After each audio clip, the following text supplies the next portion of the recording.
Welcome to Time Travelling Team, the weekly podcast where we review every episode of Doctor Who right from the very beginning. I'm Tricia. And I'm Paddy. This week we join the Doctor, Nissa and Tegan as they are drawn back to Earth and come face to face with an old friend, an enemy who wants to drain the Doctor's regenerations, and an ally in Mawdryn Undead. As usual, we'll be discussing the Doctor, the companions, and the villains and give you our thoughts on the story as a whole. We would also love to hear your thoughts on this story, as with any other story that we do.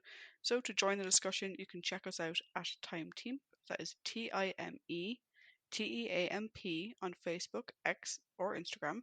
Or you can email us at timetravelingteam@teamproductions.com. Now, Paddy, as per usual, would you please take us on a trip down memory lane with our story summary? I will indeed. Part 1. At an English boarding school, the students go about their daily routines. One of them, Turlough, and his companion Hippo Ibbotson examine a vintage 1920s roadster belonging to one of the staff. Turlough dares Hippo to come with him on a joyride, but Hippo is reluctant, fearing that they will get caught. However, Turlough forces him in and takes off down the road, encouraged by the cheers of their fellow students. Despite Hippo's protests, Turlough leaves the school grounds and takes off down one of the country roads at high speed. However, they encounter another car on the narrow country road and are forced off into a nearby field. Turlough passes out, but wakes up a short while later in a strange vortex overlooking his prone body, which is being attended to by school staff and the police that are also there looking after a dazed Hippo. Suddenly, a dark-robed figure appears beside Turlough and introduces himself as a guardian who has his best interests at heart. The figure, who unbeknownst to Turlough is actually the Black Guardian, says that he isn't dead, but Turlough says that he wishes he was, as he can no longer stand living on Earth. The Black Guardian says that he will help Turlough leave Earth, but he must first do something for him. He tells him that he needs his help to kill one of the most evil creatures in the universe, the Doctor. Turlough is reluctant to do so, but agrees when faced with the prospect of having to remain on Earth forever. Meanwhile, back at the car crash site, the school doctor and headmaster attend to the unconscious Turlough. They are joined by the owner of the car, the Doctor's old ally, the Brigadier, who comments that he has never encountered something as destructive as the English schoolboy.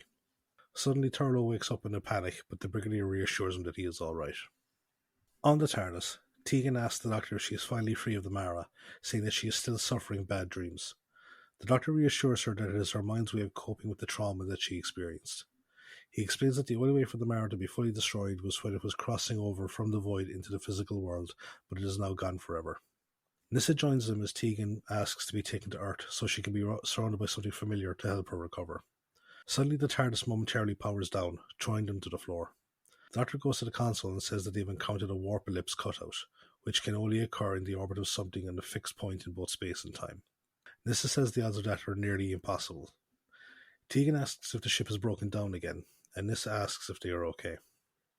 The Doctor says that it looks like something is on a collision course with the TARDIS and turns on the external view screen. He and Tegan then begin to argue when he fails to confirm if they are safe or not, but they are interrupted by Nissa, who points to the screen which shows a large starship coming right for them.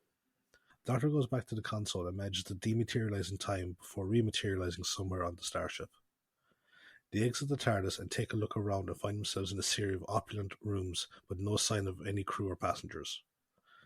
They find the bridge, and according to the flight records, the ship has been travelling for over 3,000 years.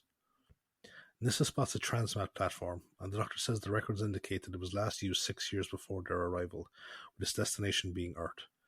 He then says that they should go back to the TARDIS. Back at the boarding school, Turlough is in the infirmary and told to go back into bed by the nurse. On his nightstand, he sees a strange crystal and asks where it came from. The nurse says that it was in his pocket, but before she can say more, they are joined by the headmaster, who berates Turlough for his antics as well as his other poor attitude in school. However, Turlough tries to shift the blame onto Hippo, saying that he was the one driving and that he went along to make sure that Hippo didn't get hurt. Before the headmaster can ask him any more, the nurse says that Turlough needs to get rest and he leaves. Once he is alone, Turlough examines the crystal, which starts to glow, and the Black Guardian's voice appears in his head, telling Turlough that he will be with him until his task is completed. He says that the TARDIS will soon arrive and that he will get his chance to kill the Doctor. He orders him to go to the obelisk on the top of a nearby hill and wait for further instructions. Elsewhere, the Brigadier approaches the headmaster's office and meets Hippo as he comes out, having been dressed down by the headmaster. Hippo apologizes to the Brigadier before leaving. The headmaster comes out and the Brigadier expresses his belief that Turlough was the one really responsible for the joyride, saying that he is a sly individual. He asks if they have contacted his parents, but the headmaster reveals that Turlough is an orphan, who was looked after by his parents' solicitor. At that moment, Hippo goes to see Turlough in the infirmary, who says that he has taken sole responsibility for the situation. He jokes that Hippo will still be beaten as punishment before taking the crystal and leaving, forcing a confused and frightened Hippo to follow him. They arrive at the obelisk, and Turlough hears the Black Guardian's voice, which tells him to press a part of a nearby urn. He does so, and it reveals a camouflaged transmat platform. Turlough goes into it, and it vanishes, causing Hippo to flee in terror. Turlough lands on the starship and goes to the bridge, but the Black Guardian says that he must carry out his task. Turlough tries to throw away the crystal, but it becomes stuck to his hand. The Black Guardian then appears and orders Turlough to find the Doctor and kill him. He makes his way to the room with the TARDIS, but he is forced to take cover when the Doctor comes running out of it, followed by Nyssa and Tegan. He leads them back to the bridge and says that the transmat beam is interfering with the TARDIS, preventing them from taking off. The Doctor wonders what the transmat pod was doing on Earth for the last 6 years and rushes back to the TARDIS, not hearing Tegan's warnings that someone might be there already. This proves to be true when he encounters Turlough examining the console. Turlough introduces himself to the Doctor, who in turn introduces him to Nyssa and Tegan when they arrive. The Doctor says that he will use the transmat to go back to Earth to sever the beam connecting it to the ship, and thereby free up the TARDIS so Nyssa can pilot it down to collect him. Turlough asks to join him, and the Doctor agrees. After they leave, Tegan voices her mistrust of Turlough, saying that no one just accidentally walks into a transmat pod like Turlough claimed to have done. However, Nyssa points out that Tegan did the exact same with the TARDIS when she first encountered the Doctor. Meanwhile, the Doctor and Turlough arrive back on Earth, and the Doctor finds the urn which is the source of the transmat beam. He starts to work on disconnecting it, but as he does so, he fails to notice Turlough pick up a rock at the Black Guardian's urging in order to crush his skull. Part 2. Before Turlough can strike, the Doctor finishes tinkering with the transmat beam, but it unexpectedly blows up, causing him and Turlough to fall to the ground, who also drops the rock in the process. They briefly see the TARDIS appear, but it suddenly disappears again, causing the Doctor to wonder where it went. Nyssa and Tegan are just as confused when they use the external view screen to check their surroundings, and they see the obelisk, but no sign of the Doctor or Turlough. They go outside to take a look for him, but there is no sign of him. Meanwhile, Turlough wanders away from the Doctor as he examines the remains of the transmat beam, and he asks the Black Guardian for further instructions. However, he is interrupted by the arrival of the Brigadier and Hippo, who had run back to the school for help after Turlough's disappearance. The Brigadier asks why he isn't in the infirmary, and Turlough says that he was with the Doctor. The Doctor looks up and enthusiastically greets the Brigadier with his full name and lets him know who he is, but the Brigadier says that they have never met before. He then says he has to get the two boys back to the school, and the Doctor follows on after them. Meanwhile, Tegan and Nyssa wonder where the Doctor has gone. Tegan suggested the transmat pod malfunctioned and took him somewhere else. Suddenly the pod reappears and they go to investigate it. They go inside and they see a badly burnt body in tattered clothing lying on the ground. Thinking it is the Doctor, they rush to his aid. The man asks where he is and they tell him that he is back on Earth. When they mention the TARDIS, he asks them to bring him into it. They bring him to the console room and Tegan tells Nyssa to go get him some blankets while she tends to him. When Nyssa comes back, she mentions Turlough, and Tegan goes back to the pod to try and find him. She returns a short while later and says that there is no sign of him, and Nyssa says that he could have been atomized. Back at the school, the Doctor apologizes to the Brigadier for not realizing he didn't recognize him due to having recently regenerated. However, the Brigadier says he still doesn't know him or anything about the TARDIS. However, he is shocked when the Doctor mentions UNIT and says that it is a top-secret organization. The Doctor asks to speak in private, and the Brigadier takes him to his personal residence on the school grounds. Once there, the Doctor again tries to get the Brigadier to remember him, saying that his apparent memory loss and the disappearance of the TARDIS must be connected. He asks him about Sergeant Benton and his old companion Harry Sullivan, and the Brigadier tells him about their current statuses. However, when the Doctor mentions his older companions Joe, Sarah Jane and Liz, the Brigadier suddenly goes into a daze as his mind is flooded with memories of his time in UNIT, from first meeting the Doctor in his second incarnation all the way up to their last meeting in his fourth incarnation. When he snaps out of it, the Brigadier warmly greets the Doctor and apologizes for his earlier behaviour. He laughs as he asks how he could ever forget their time together, but the Doctor takes it as a serious issue. He suggests that the Brigadier's mental block might need medical treatment, which causes the Brigadier to angrily state that he feels perfectly fine. However, he briefly goes faint before regaining his composure, and again apologizes for his attitude. He says that a few years ago he had a slight medical issue, which he disdainfully says was attributed to nervous exhaustion from overwork. The Doctor asks when he left UNIT, and the Brigadier says that he left 7 years beforehand, but 1 year into his retirement, he took up the job at the school as a maths teacher and commanding officer of their school training corps. The Doctor thanks him for his trip down memory lane, and he says that he needs to find the TARDIS so he can go back to Nyssa and Tegan. The Brigadier says that he once knew a girl called Tegan, perfectly describing the Doctor's companion. The Doctor realises what is after happening and says that the TARDIS landed at the school 6 years prior, when the pod first arrived. The Brigadier comments on the Doctor's inability to still work the time machine correctly, but the Doctor tells him that he needs his help to try and get back in contact with Tegan and Nyssa. Back in the past, Tegan rushes to the school for help and encounters the younger version of the Brigadier. He brings her into his house and she tells him about Turlough being hurt, but he says that he has never heard of him. She tries to explain what happened to them, but she says that she needs to bring medical help back to the TARDIS. The Brigadier then surprises her by asking if the Doctor is okay. She tells him about his current condition, and the Brigadier leads her outside, saying that he will try and find the school doctor, but says the staff are busy with the preparations for the celebration of the Queen's Silver Jubilee. This causes Tegan to realise that the TARDIS landed in the past. She tells this to the Brigadier, which leads her to also realise that the burnt person in the TARDIS may not be the Doctor. In the present, the headmaster visits Turlough in the infirmary, and Turlough tells him the truth about his alien origins and his deal with the Black Guardian. The headmaster seems to take it all in his stride and tells Turlough that he needs to fulfill his obligation to the Black Guardian. Turlough instead says that he will use the transmat pod to get back to the alien ship and escape. Suddenly the headmaster transforms into the Black Guardian, and Turlough tries to leave. However, he realises that he is having another out-of-body experience, and the Black Guardian reiterates that he will always be with him until he fulfills his obligation. Turlough says that the Doctor isn't evil, but the Black Guardian says that the Doctor represents all he opposes, and imposes his own will on Turlough, forcing him to follow his commands. Turlough then wakes up and escapes from the infirmary. His escape is discovered by the nurse, who calls the Brigadier. He and the Doctor go to investigate the infirmary, and the Doctor suggests that Turlough might be trying to escape in the transmat pod. Suddenly, due to events happening in the past simultaneously to those in the present, the Brigadier tells the Doctor about Tegan's realization about the burnt man. Back in the past, Nyssa waits outside for Tegan, but goes back inside to see the burnt man, wearing his blanket as a shawl, has rapidly healed much of the damage done to him. Due to his different appearance, Nyssa assumes that he is regenerated. The man tells Nyssa that he will soon be back to full strength and tells her to take off immediately.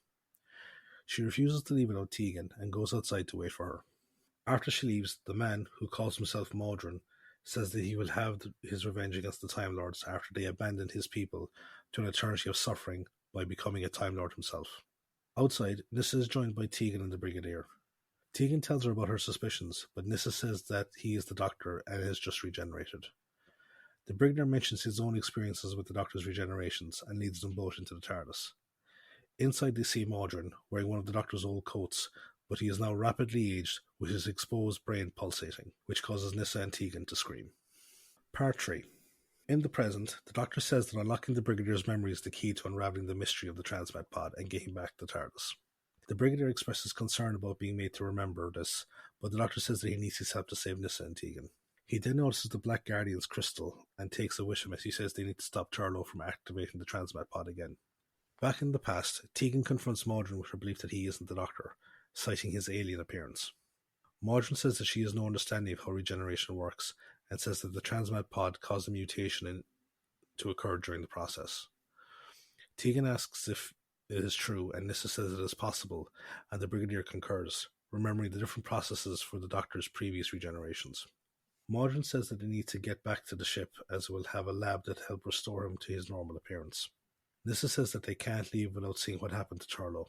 Tegan again presses him on his identity, asking why he didn't arrive on Earth at the correct time, but Mawdryn says that the warp ellipse caused a time distortion. He begs them to help him, and the Brigadier says they need to give him the benefit of the doubt. Back in the past, the Doctor and the Brigadier find Turlough as he is trying to get the transmat pod to work. However, he forgot about the damaged beam transmitter and goes to fix it, but he stops when the Doctor confronts him. The Doctor sets about repairing it after giving Turlough the Black Guardian's crystal. He finishes working on it and goes inside the pod with the Brigadier, whilst telling Turlough to keep an eye on the transmitter to make sure that it's working. The Doctor asks the Brigadier if he joined Nyssa and Tegan in the TARDIS in the past. The Brigadier says that he can't remember, and the Doctor says that he needs to try because if his past and future selves meet, that it could cause a catastrophe. Suddenly Turlough comes in and says that the transmitter is blown again. thereby stopping Nyssa and Tegan from piloting the TARDIS to them. The Brigadier then recalls that Tegan gave him a homing beacon for the TARDIS, and he tells the Doctor he is back in his quarters. The Doctor says that they don't have a moment to lose and rushes back to the school. In the past, under Mawdryn's orders, Nyssa pilots the TARDIS back to the starship. He says that the ship's atmosphere will help with his restoration, but says that he must go into it alone as the others might contaminate it. Tegan refuses to believe him and prevents Nyssa from opening the doors, saying that they either all go together or no one goes. Mawdryn begs her to let him leave, saying that he is in agony. The Brigadier and Nyssa say that they must let him go, and Tegan reluctantly agrees. A short while later, after Mawdryn has left, the Brigadier says that he will go follow him. Tegan says that she will join him, but he orders her and Nyssa to stay in the TARDIS. His military attitude doesn't impress either of them, with Tegan calling him a chauvinist after he exits the TARDIS. Back in the present, the Doctor activates the homing beacon and then realizes that the others must have piloted the TARDIS back to the ship to help the person they assumed was him. He says they need to go back into the transmat, explain to a confused Turlough that they can use the homing beacon in lieu of the transmat beam to guide them. They arrive back at the pod, with the Brigadier complaining about having gone up and down the hill so many times in one day. The Doctor thanks him for coming to say goodbye, but the Brigadier refuses to let him go alone. He then tries to order Turlough to remain behind, highlighting the danger, but the Doctor cheekily says that he can stay behind as well in order to keep Turlough safe. The Brigadier mutters about the moral blackmail, but relents and the Doctor activates the pod, bringing them back to the ship. As they make their way down the corridors, the Doctor spots a door that he didn't see the last time he was on the ship. He instructs Turlough to carry on and find the TARDIS and tells the Brigadier to follow him. They go through the door and find a room with several upright gurneys, all into a console in the centre of the room. The Doctor says it is a metamorphic symbiosis regenerator, a piece of Time Lord equipment used during regeneration emergencies. The Brigadier asks how it got there, and the Doctor says that it must have been stolen and that someone has been trying to use it to regenerate. The Brigadier says that it could be the person impersonating the Doctor and wonders why they want to regenerate. Elsewhere on the ship, a severely weakened Mawdryn addresses a group of statues, all of which look similar to him. He says that he has returned with a TARDIS. He says the time of their relief is nearly at hand before collapsing to the floor and crawling away slowly.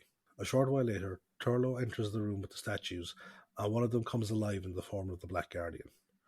Turlough apologises for not being able to stop the Doctor, but the Black Guardian says the Doctor will soon be dead.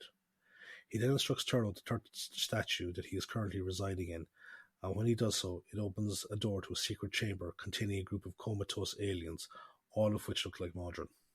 Turlough goes into the room but quickly leaves again when the figures start to wake up. Back in the regeneration chamber, the Brigadier hears someone outside calling for the Doctor and goes out to investigate. He narrowly misses his younger self, and after a short reconnaissance, he returns to the regeneration chamber to discover the Doctor missing. However, he sees Mawdryn on the floor, who asks for his help. Thinking that he is the Doctor, the Brigadier follows his instructions and puts him into one of the gurneys. He then activates the console, but he then realizes that Mawdryn isn't the Doctor, and Mawdryn reveals himself. The Brigadier demands to know where the Doctor is, threatening to turn off the machine and let Mawdryn die. Mawdryn reveals that he and his people cannot die. Meanwhile, on the TARDIS, Tegan grows tired of waiting and says that she is going to look for the Doctor, who at that moment walks through the doors and greets them as if nothing has happened at all. He asks where Turlough is, saying that he sent him on ahead, and whilst he went with the Brigadier. Tegan says that they have also brought the Brigadier with them, and the Doctor gives out to them for letting him come. Nyssa realizes what could happen if they meet, and the Doctor says that they need to find them immediately. After they leave the TARDIS, Turlough sneaks in and tries to pilot it away, but the Black Guardian appears on the external view screen. He says that he will not allow Turlough to leave until they have witnessed the end of the Doctor. Outside the regeneration room, the Doctor tells Tegan to wait whilst he and Nyssa go inside. He tells her to keep an eye out for the younger Brigadier to prevent him from meeting his older self. Inside, the Doctor meets Mawdryn, who reveals that he stole the symbiosis machine from Gallifrey in an effort to make him and the others on the ship Time Lords. However, he says the process backfired and it caused the mutations that he and the others now suffer. He says that they are constantly in a state of agony due to the deteriorating effects of the mutation, but instead of dying, they regenerate and go through the whole painful process again. He says that he and the others were banished from their homeworld and exiled to the starship. He blames the Time Lords for their fate, but the Doctor says it is because of their own greed that they are now suffering. Suddenly Tegan rushes into the room, closely followed by Mawdryn's colleagues, who all begin to take their places on the gurneys. Mawdryn begs the Doctor to help, but he says that he can't. When Tegan asks why he won't, the Doctor angrily says that if he does help them, then he will no longer be a Time Lord. Part 4. The Doctor explains to his confused companions that he can only regenerate 12 times before dying completely. He says that he has already regenerated 4 times previously, and that if he was to use his remaining regenerations to save Mawdryn and his 7 colleagues, then he would be on his last body. The Brigadier suggests that they go back to the TARDIS as they are outnumbered, but Mawdryn says that they mean them no harm and only want the Doctor's help. He says everything that they have tried has failed, and the Doctor is the only one who can help them. The Doctor says that he cannot help, and Mawdryn tells him to leave, but he must accept the consequences of his choice. The Doctor leads the others back to the TARDIS, and Mawdryn gets off the gurney. The other mutants begin to complain, but Mawdryn says that the Doctor will soon return of his own volition. Meanwhile, back on the TARDIS, the Black Guardian says that his plans are at risk by the presence of the 2 Brigadiers. Turlough realizes the danger of the 2 virgins meeting, and the Black Guardian tells him to keep them separate. Turlough reluctantly leaves the TARDIS and searches for the younger Brigadier, eventually finding him wandering the corridors. Turlough tells him that he will bring him to the Doctor and then leads him through the corridors. The Brigadier asks what the Doctor looks like, and Turlough confirms that Mawdryn was masquerading as the Doctor. He then leads the Brigadier into the room that the mutants were hibernating in and locks him inside. Elsewhere, the Doctor carefully leads the others back to the TARDIS to explain to the Brigadier about the presence of his younger self. They arrive back at the time machine, and Nyssa says that there is no sign of Turlough around. The Doctor says that he will take the Brigadier back to Earth, but he is reluctant to go without ensuring the safety of his younger self.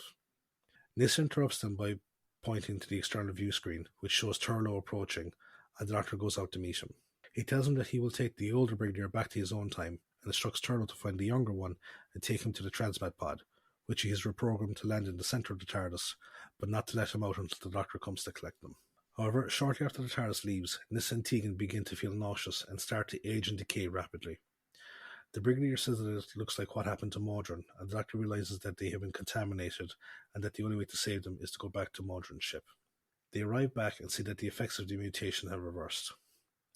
The Doctor says that they must have been infected when they got onto the ship, but any attempt to leave the warp ellipse will result in the same outcome. The Brigadier asks why he and the Doctor weren't affected, but the Doctor says that he doesn't know. The Doctor then says he has an idea, and after some tinkering attempts to take off again, but just missing the arrival of the younger Brigadier, who managed to escape the room. He encounters Mawdryn and the other mutants, who realise the danger of him staying there in the event that the TARDIS returns again. Mawdryn says that they must get the younger Brigadier back to Earth, and they take him to the transmat pod. Meanwhile, the TARDIS is forced to return to the ship again, as this time Nyssa and Tegan grew younger in the attempt to escape the warp ellipse. They return to their normal ages just as an alarm goes off on the console. The Doctor says it is from the transmat pod, which is returned to the ship, and he explains that it will not work until the TARDIS can escape the ship completely. With no other choice, the Doctor leads the others out of the TARDIS to face Mawdryn. Nyssa blames Mawdryn for their infection, but he says that it wasn't intentional. The Brigadier says that there must surely be some cure that they can come up with, but Mawdryn says that nothing they have on the ship will help.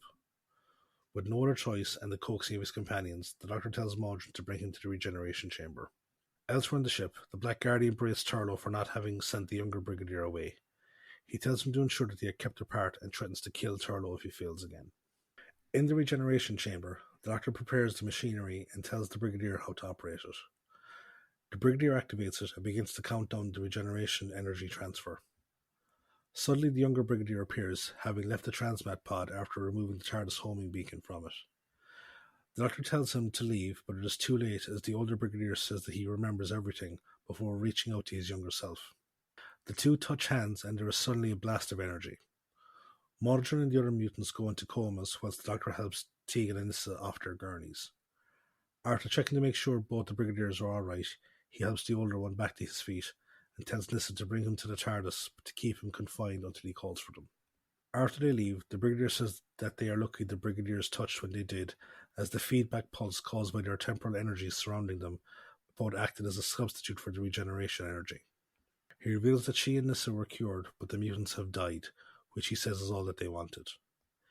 He then says that they need to get back the younger Brigadier to his own time, and they help him up. Tegan thanks the Doctor for his willingness to sacrifice his lives for them. As they make their way back to the TARDIS, the power on the ship starts to fluctuate. The Doctor says that the ship is dying and they need to get off it as soon as possible. They get into the TARDIS and bring the younger Brigadier back to his own time and leave him at the obelisk, where he is found by the school doctor. They then drop the older Brigadier back, and as they say goodbye, the Brigadier asks about Turlough. Nissa and Tegan realise that he must still be on the ship, and they rush back into the TARDIS, followed by the Doctor. However, they see Turlough at the control console, having stowed away on the ship after the energy feedback pulse broke the Black Guardian's crystal. Turlough asks if he can join them, and despite concerned looks from Tegan and Nissa, the Doctor welcomes them on board with a handshake. End of the story.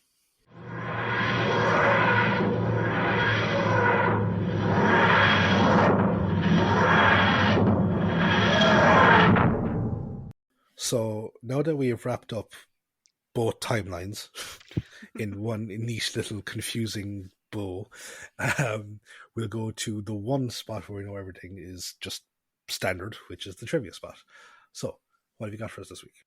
Cool. So the air date for Mawdryn Undead is the 1st of February to the 9th of February 1983. I've said this before, I still find it weird saying only two, like, it being only 2 weeks, it messes with my brain. I know. The writer of the story is Peter Grimwade. This is the second of 3 writing credits for Peter. He also wrote Time Flight. He does also have 4 directing credits in Doctor Who, which were Full Circle, Logopolis, Kinda, and Earthshock. And we'll see his writing work one more time in Planet of Fire. The director of this story is another Peter, this time it's Peter Moffat. Doctor Who directing credit 3 of 6 for Peter Moffat. He previously directed State of Decay and The Visitation, and we'll see his work again in The Five Doctors, The Twin Dilemma, and The Two Doctors. It's a lot of Peters in this one, so we just have to keep all of our Peters aligned properly. We have 3 Peters and 2 Peter Moffats. Yeah. The title of the story, Mawdryn Undead, actually comes from 2 Welsh words, which is more, spelled M-A-R-W, and I've probably butchered that in Welsh, my apologies, which means dead, and Dyn, D-Y-N, which means man. So technically the title is like Dead Man Undead, or Undead Dead Man, or something of that vein. The original intent of the production team was actually for Ian Chesterton to be the character, which with the school setting makes way more fucking sense. It really does. So originally it was meant to be Ian, which is why they set it in a school in the fucking first place. However, William Russell wasn't available because he had a stage commitment at the same time, so they couldn't use him. Then they considered using Harry Sullivan, again as another sort of former male companion, before ultimately they decided on the Brigadier as the character that was going to be existing in our 2 timelines. An interesting thing, so we've discussed sort of briefly before, it's been discussed by people in plenty of other podcasts and things, that usually the way it worked with the BBC was that if you created a character or an alien species or whatever, that you owned the copyright for that character and species, which is why there's some episodes that that can't be aired anymore because the rights holders won't give them up, or there's sometimes where it might make sense for a character to come back but they can't because the person who originally created that character won't give permission. What I find interesting is that former producer Graham Williams was the one who created the Guardians, and he did not know about the return of the Black Guardian in this season until years later during an onstage interview. Which, I mean, maybe it's different for something more conceptual, maybe because, Graham was a producer as well, maybe the BBC held the rights to the Guardians, but I'm very curious how that works in terms of when can they reuse a character willy-nilly and when do they need to ask permission and pay royalties, because I assumed it was the latter all the time, but apparently not. Yeah, no, I wish someone would just put an elaborate false mustache and trick that individual who has the rights to the episodes that can't be shown on streaming and just bite it back and then sell it to the BBC. Yeah. Originally the slot in the schedule where this story appears was meant to be given over to the long delayed story of the Song of the Space Whale, or the Space Whale, um, in which Turlough would have been one of a group of colonists. The story was cancelled again, and this story was put in its place. Since it would now serve to introduce Turlough rather than include him as an established character, his role was merged with one of the schoolboys. So that's how his origin came to be. The reason why Peter Grunwald based the story in a public school really just comes from his own upbringing. He went to Truro School, which is an all boys school in Cornwall, and he, quote unquote, knew the background of a dreadful minor public school very well. For people who maybe aren't familiar as well with the British education system, public school is actually what they call privately funded schools. Yeah, So like where Eton and all that kind of stuff. you pay fees, so your Etons and all that kind of shit. Um, they're called public schools because they're funded by the public, as opposed to state schools that are funded by the state. Whereas most people, like we would say in Ireland, we have public schools and private schools. So that's the sort of Yeah. thing. Um, this part of this story is set in 1977, which apparently was intended to sort of correct the unit dating controversy, and it really just sort of made it worse. It didn't do anything to fix it. No, and like it makes things really weird, right? Because so when okay, so you start off in um 1983, and the brigadier says that in 30 years of soldiering, he said he's been a soldier for 30 years. So that would mean he first enlisted in 1953. Mm.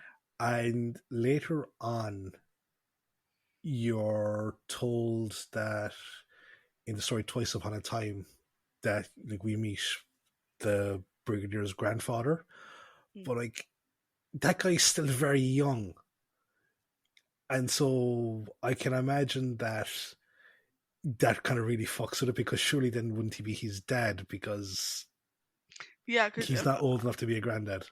Twice Upon a Time was One. World War I, right?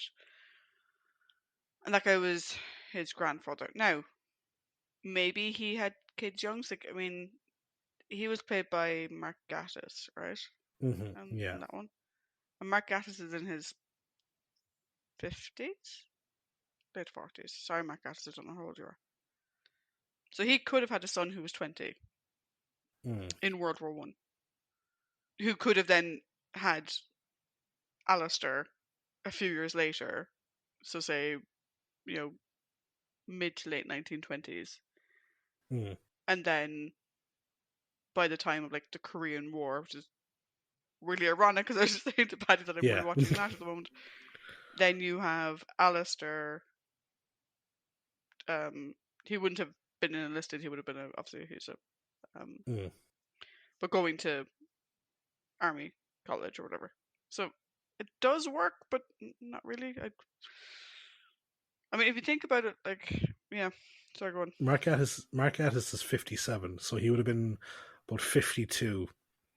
Yeah, so he could have had a son In in his late 20s. But if the I don't know, because he's a captain, I think, in that story. And being a captain at 50, if you're like part of a military family in the British Army, he's not doing well. Yeah, but it's fine because then his grandson comes along and is like, "Fuck you, granddad," and he just Yeah. sorts the whole thing. But pretty much the whole unit dating controversy is a fucking spider's web. Yeah, because again, if you think back to Pyramids of Mars, Sarah says she's from 1980. Sarah Jane says she's from 1980, but even the story wasn't airing in 1980; it was airing in the Yeah. 70s. So it's a whole thing. Anyway, back on track. Mark Strickson, who plays Turlough, claimed the communication crystal was attached to a car battery to make it bright enough to be seen on camera. But each scene with it had to be 14 seconds long and no longer because otherwise it got too hot for him to hold, which sounds a bit mental. Peter Grimwade originally wanted the events of the story to take place several centuries apart, but he was encouraged to bring them closer together so that one character, in this case the Brigadier, could be present in both time periods. Peter included flashback scenes based on the success of similar scenes in Logopolis and Earthshock, both of which he directed, so he knew those would go down well.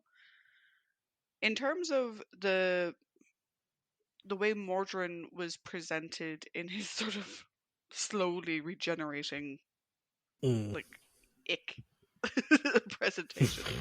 The makeup designer, Sheila Wells, was originally disappointed with the way the brain protuberance blended in with his skin.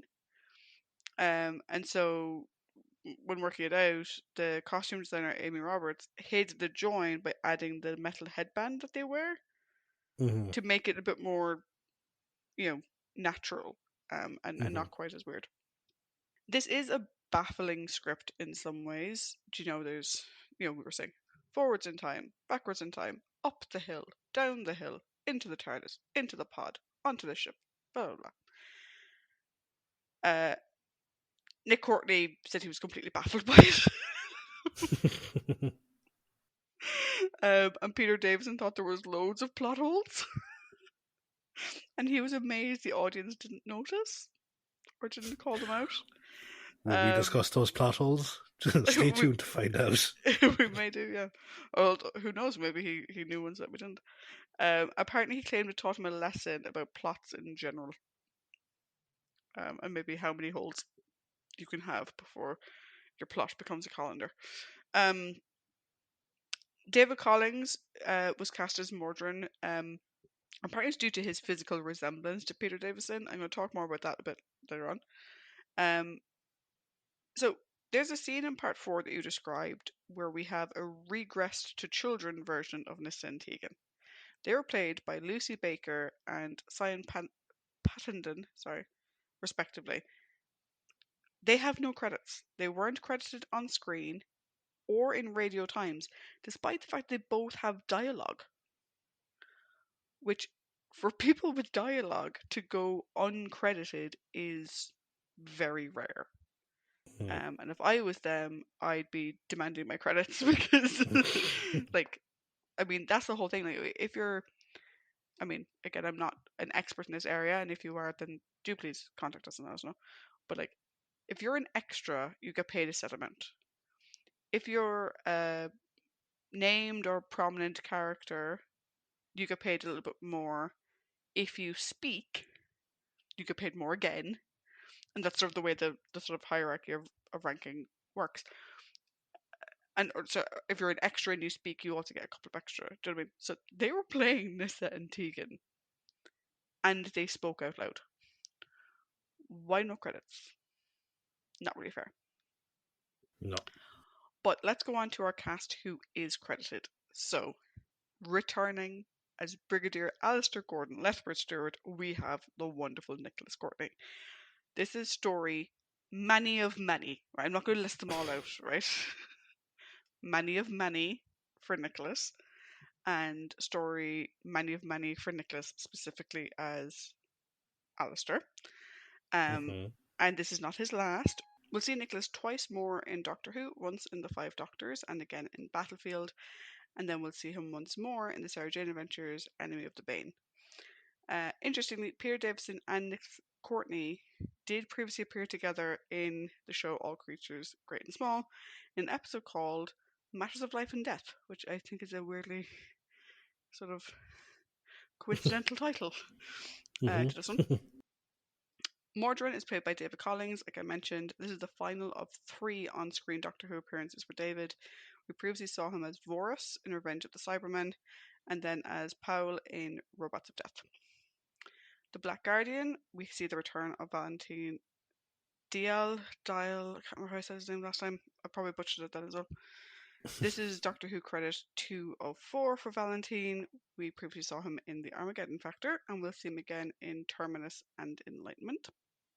The headmaster of the school is played by Angus McKay. This is the second acting credit on Doctor Who for Angus. We previously saw him as Barusa in The Deadly Assassin.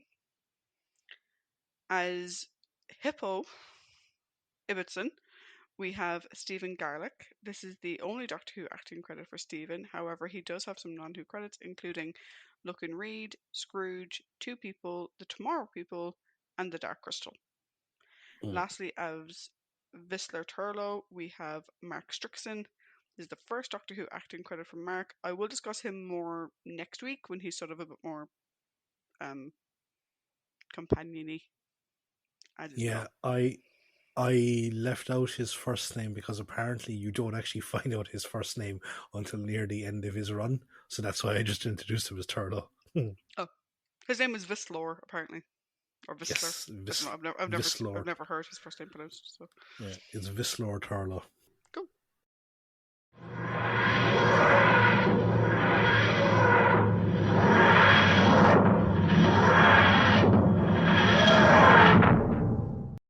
So we now come to the character discussion part of the show, or sometimes we say the welcome to the middle of the film. Haven't said that in a while. This part is where we discuss the Doctor, the companions of the story, who are, I would say, Tegan, Nissa, and the Brigadier. Hmm. We're going to be discussing the Brigadier as one sole entity because yeah, we're not doing two Brigadier discussion points. Then we have prominent characters of, I have put down Turlo, and then Mm, villains of the Black Guardian and Mawdryn. yes, I would agree. I don't. Okay, I was going to say I don't know how you feel about Mawdryn, but I feel one way about it. Oh, I do. Okay, I think we feel the same way about him, and we'll get to that later. right. So you did the socials. You get to go first. Give us your thoughts on the Doctor. I didn't mind the Doctor in this one, which sounds really shit, but if you've been listening to our previous Peter Davison episodes, that's actually high praise coming from me. Um, I quite liked him. There was nothing for the most part. I'm going to actually put an asterisk on what I just said. There was nothing for the most part that I took issue with. There was a lot of the Fifth Doctor that we love and that we really like to see. So the way he took care of Tegan, I think was nice, putting her at ease, explained the whole thing from last week, which I'd had that big question about. We have the way again his complete and utter trust in Nissa is just is just amazing. He's just like, no, no, you stay here and Nissa will take you home. I'm like, I love that. I love seeing him have someone that he trusts that much, which is great. Um, I loved actually his scenes with the brig were actually really nice. Do you know? He's like, oh my god, it's the Brigadier. He's like, oh no, he doesn't know who I am. Okay, okay, play cool, play cool. Okay, hi. Like I love all that bit. I thought was really good. Um, his interactions with Turlo were a bit odd in the sense that, like, I don't know if that he's used to having like Nissa around, and he was obviously used to having Adric around, but like he never questions Turlo's knowledge at any point, and like Turlo being from 1983 Earth and knowing about warp bubbles and whatever. I'm like, hello, red flag anywhere? No, no, just skipping all the flags. Fair enough.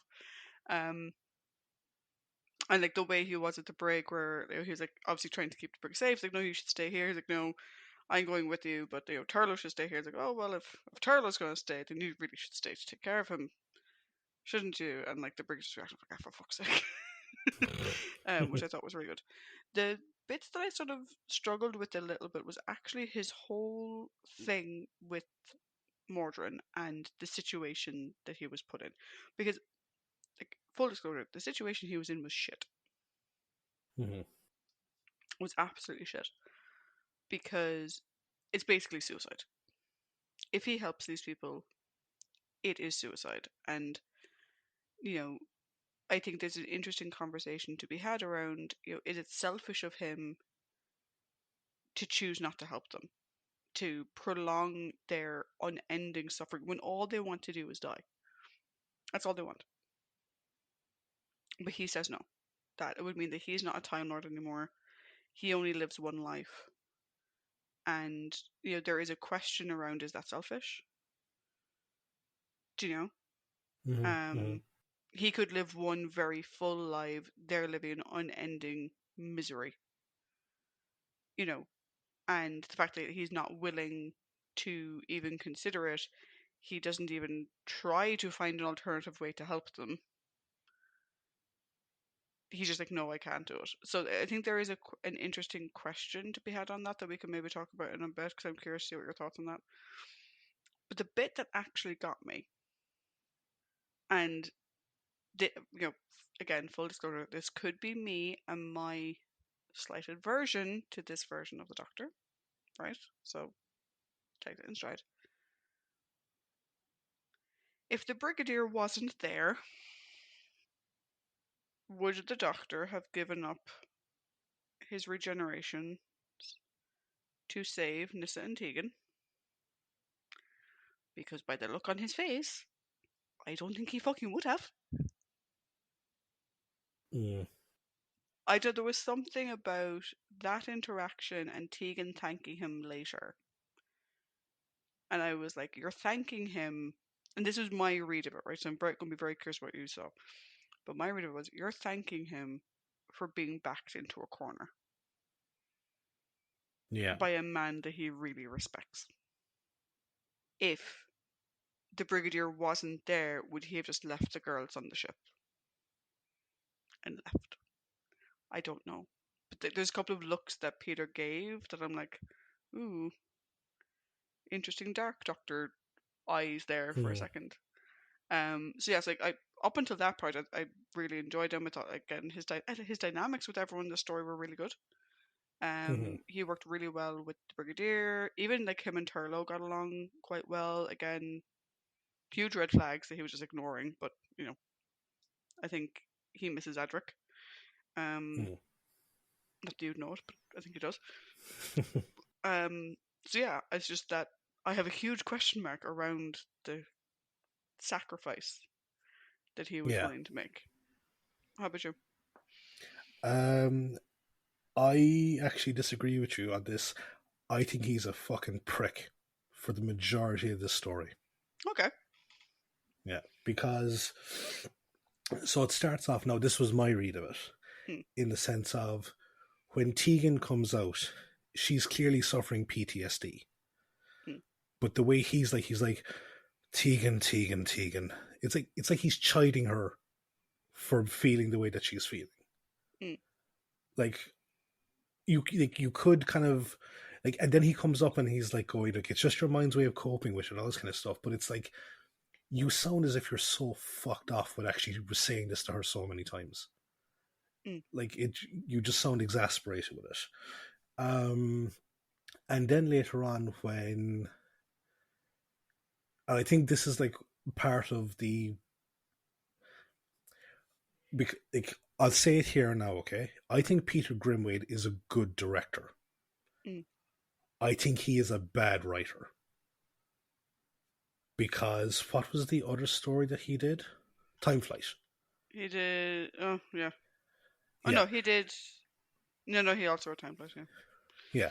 So this has an awful lot of inconsistencies, and one of them is the Brig remembers getting into the TARDIS with Nyssa and Tegan, and he says it to the Doctor. And then Tegan says, "Oh, the Brigadier's with us." And then, or no, so Nyssa and Tegan both say that he came with them, and he only gives out to Tegan. He calls her stupid, and I'm like, why do you never have a go at Nyssa when she is just as culpable of making the mistake as Tegan is? You've never ever lambasted Nyssa the way that you go after Tegan. And then, like later on, it's the sort of okay, he tries to patch it up with saying, "Look, I need you to do something important. I need you to stop the younger brigadier from coming in here." And then it's again, what was it? As you said, like I agree that there's a massive asterisk over the fact of he's backed into a corner, and it's like he didn't even try. Like Mawdryn said, there's nothing that we can do, and I'm like, yes, there's nothing that you can do because you stole Time Lord technology. Here we have an actual Time Lord with everything that is on the ship. he might be able to do something that doesn't require the sacrifice of his lives but can save you. But there's just nothing done. And as I said, like it does come across like the Doctor is like, yeah, like I didn't like being in that scenario, to give you the honest thing. And I'm trying to think back,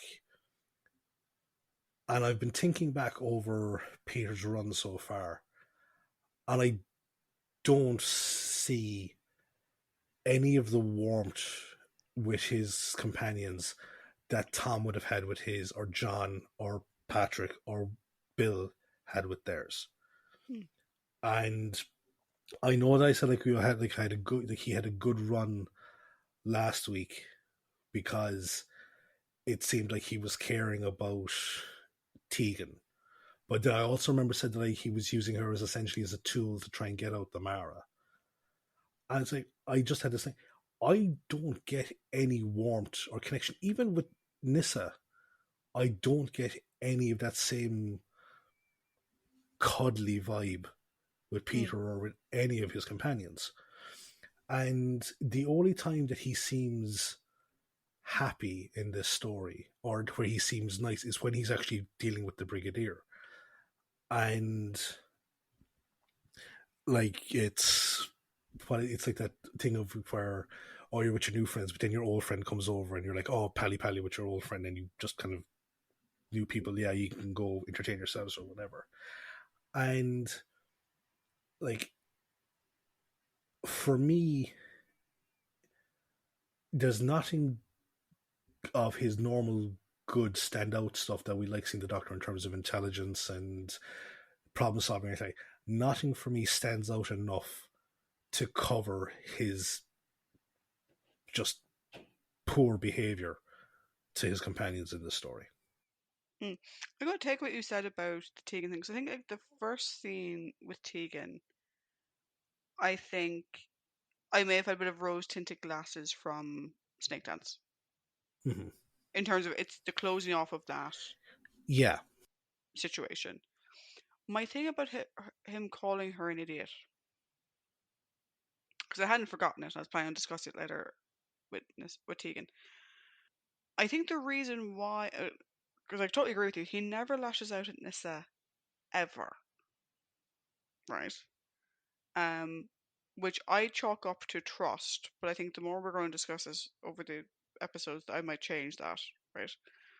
But I think the reason he's blaming Tegan is because it's Tegan the Brigadier remembers. Mm-hmm. You know, Tegan is the one that he interacted with. And so, in the Doctor's mind, Tegan had point on this and took him with her anyway. Was it a stupid thing to say to her? Yeah. Was it fair? No.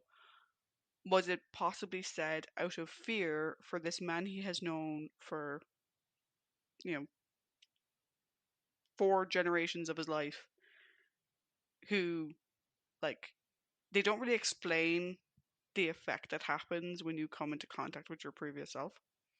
Mm-hmm. But zap was the word that was used. Yeah. In fact, Doctor Who is deliberately vague on this topic. Um, but, you know, he now knows there's two of them. Mm-hmm. And he's like, shit. I never. The brig didn't tell him. Because the brig said that he was in the TARDIS, but he says that he saw the TARDIS leaving and he was left behind. The brig didn't tell him that he had gone to the ship. He didn't Mm-hmm. know.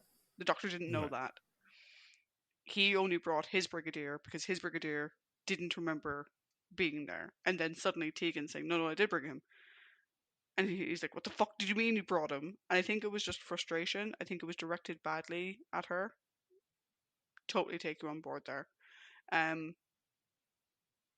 and yeah, I'm glad we're on the same page around the was he willing to give up his regenerations. I agree with you in the sense that like this doctor seems to be a solo artist who has people along for the ride Mm-hmm. rather than a guy with friends. Like I said, I do think he trusts Nissa to the nth degree. I 100% agree with that.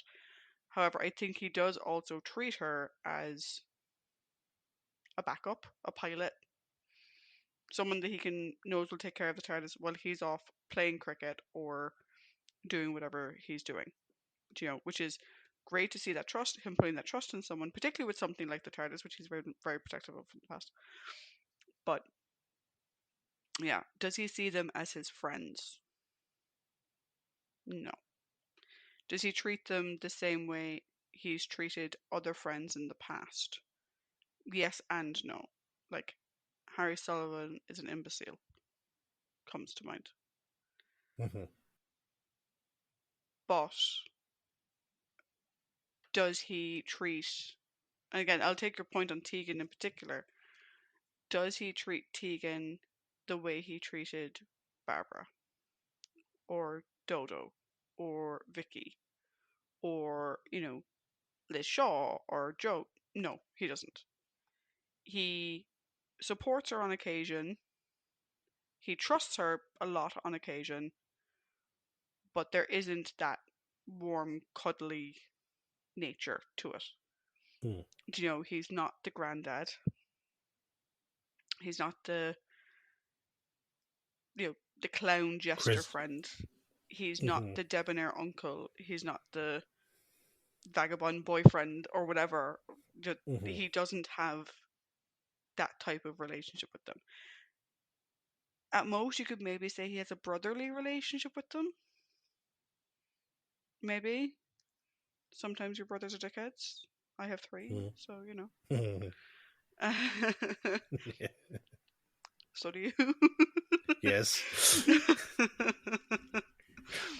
But no, I take it. I don't know. Maybe a bit of a spoiler. I did enjoy a lot of the story, so maybe I was a bit rose tinted on it. But I'm glad we agree on the regenerations at the end. Mm. And like this is like, and like, no, like, again, there are aspects of the story that I really enjoy. I really do. Unfortunately, the Doctor is just not one of them in this particular story. And that's fine too. Yeah. That is fine too. We go on to our companions, so Yes. So we have the Brig, Nissa, and Tegan. So you can rank it. Who do you want to discuss okay. I want to leave the first? break for a while because I want Yeah. to take time with him. Let's do Nissa, Tegan, and the Brig. I think Yeah. because in terms of story impact, I think that's probably the definitive order. I really liked Nissa in this, and I also thought it was her stupidest story ever. Mm. Right? Really liked her for a number of reasons. Right? Again, she's supportive of Tegan, which is always great. I love their dynamic. Must say, I really did like her outfit. Just saying. Mm-hmm. Um, Again, we see that like Nissa's domain is the TARDIS console. Like, Mm-hmm. and I love seeing it because so often in Doctor Who, the companions just stood there while the Doctor was doing everything, where she's such a collaborative part of that space, which Mm-hmm. is great. However, I'm going to say this about Tegan as well, but I'm going to say it about Nissa a bit more. The woman is so fucking trusting. It's a bit insane. Mm. Bearing in mind the person they found was scarred as hell.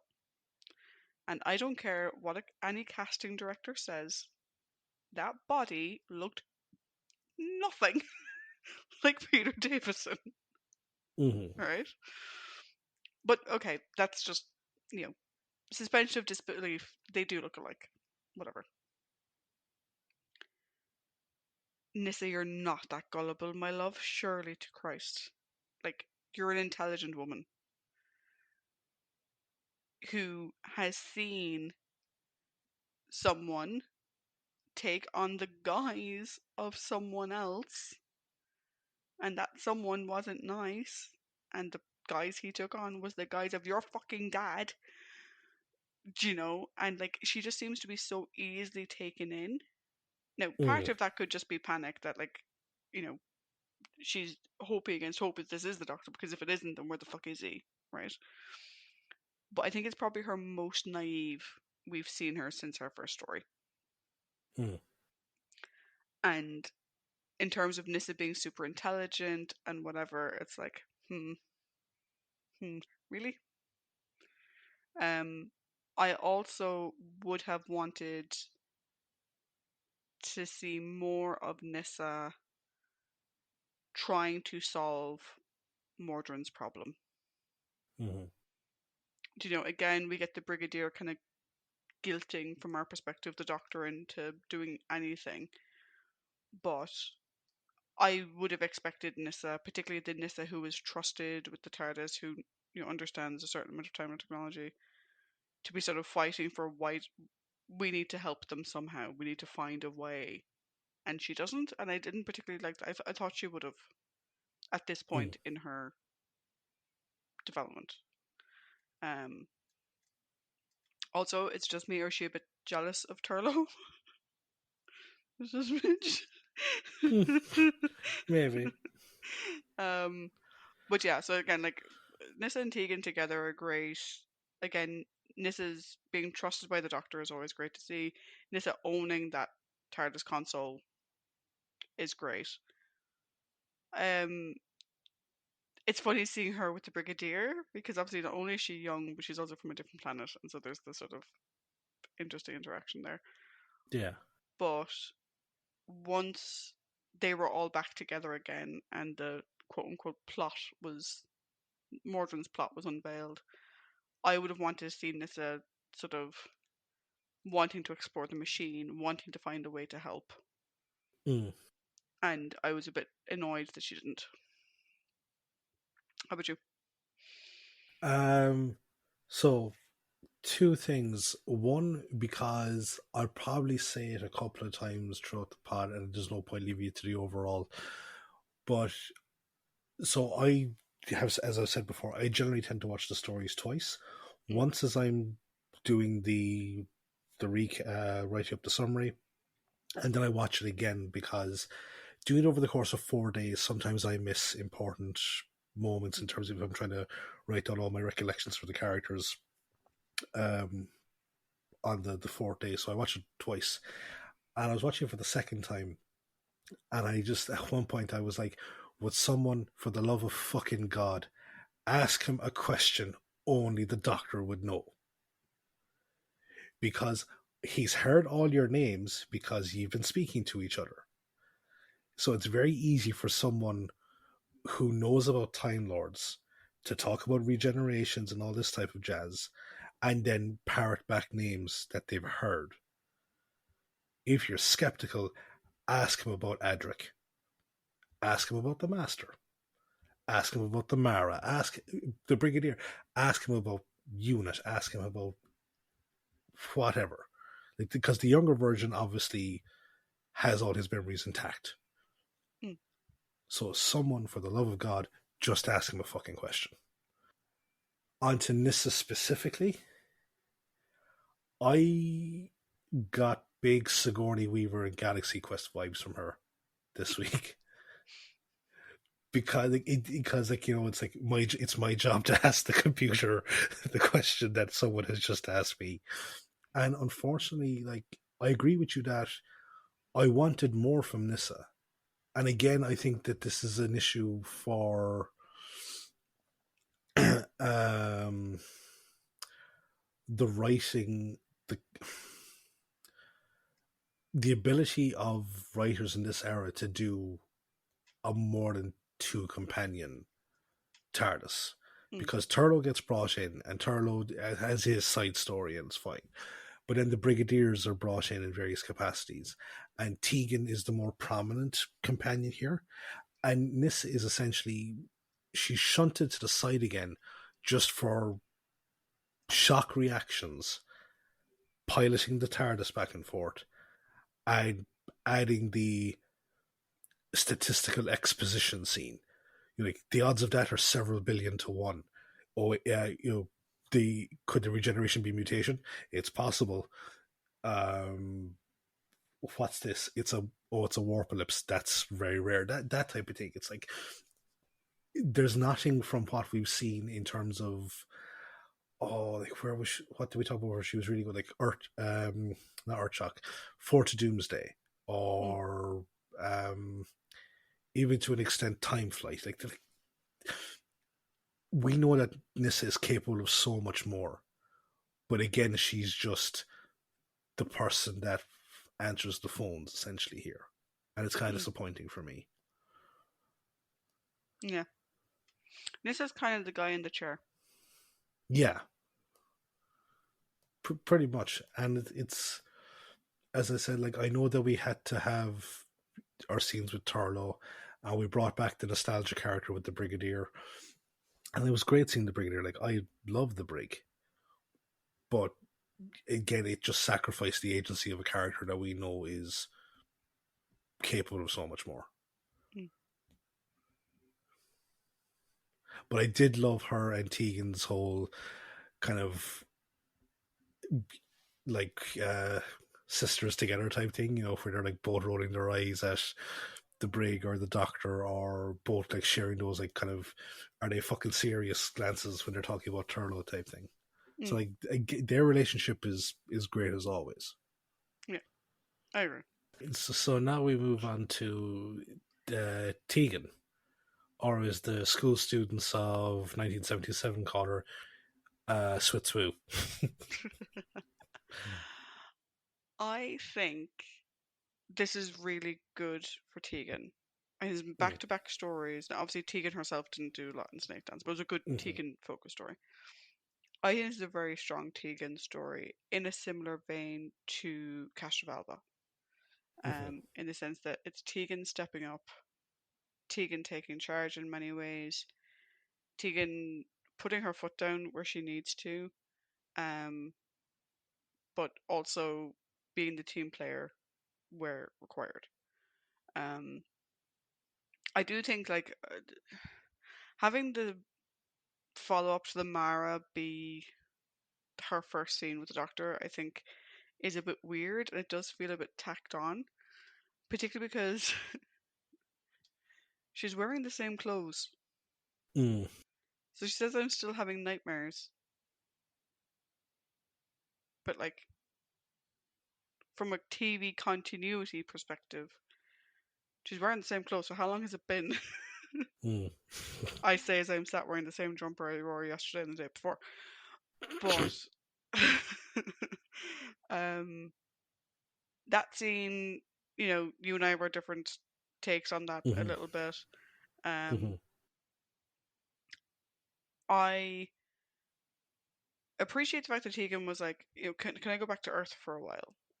mhm, Um, because it's very different to Tegan of her first season with the Fifth Doctor, which was I just want to go home, get me home. I'm going to miss my flight. I'm going to be late for my work or whatever. This was sort of her showing a bit of vulnerability, which Tegan doesn't do very often, and saying, "I just need to be grounded a bit," mhm, which I liked. I thought was really good. Um,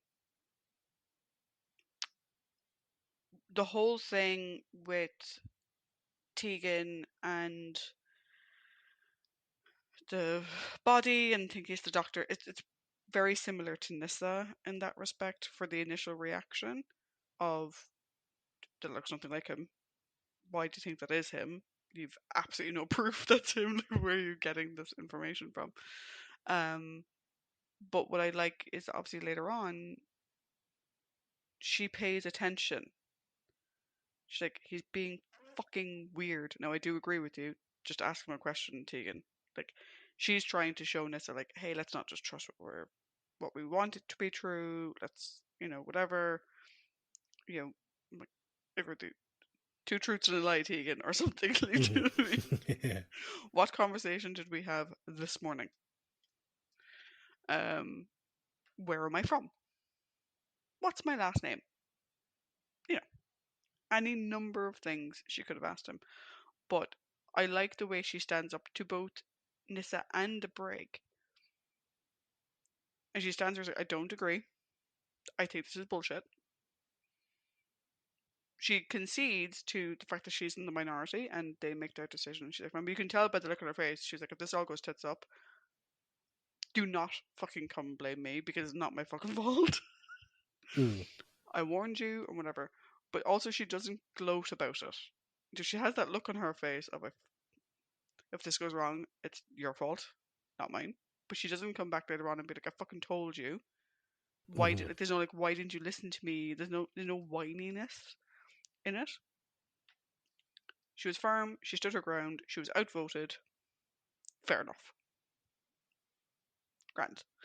Which I think shows a more grown up Tegan than we would have seen in her first season. Yes.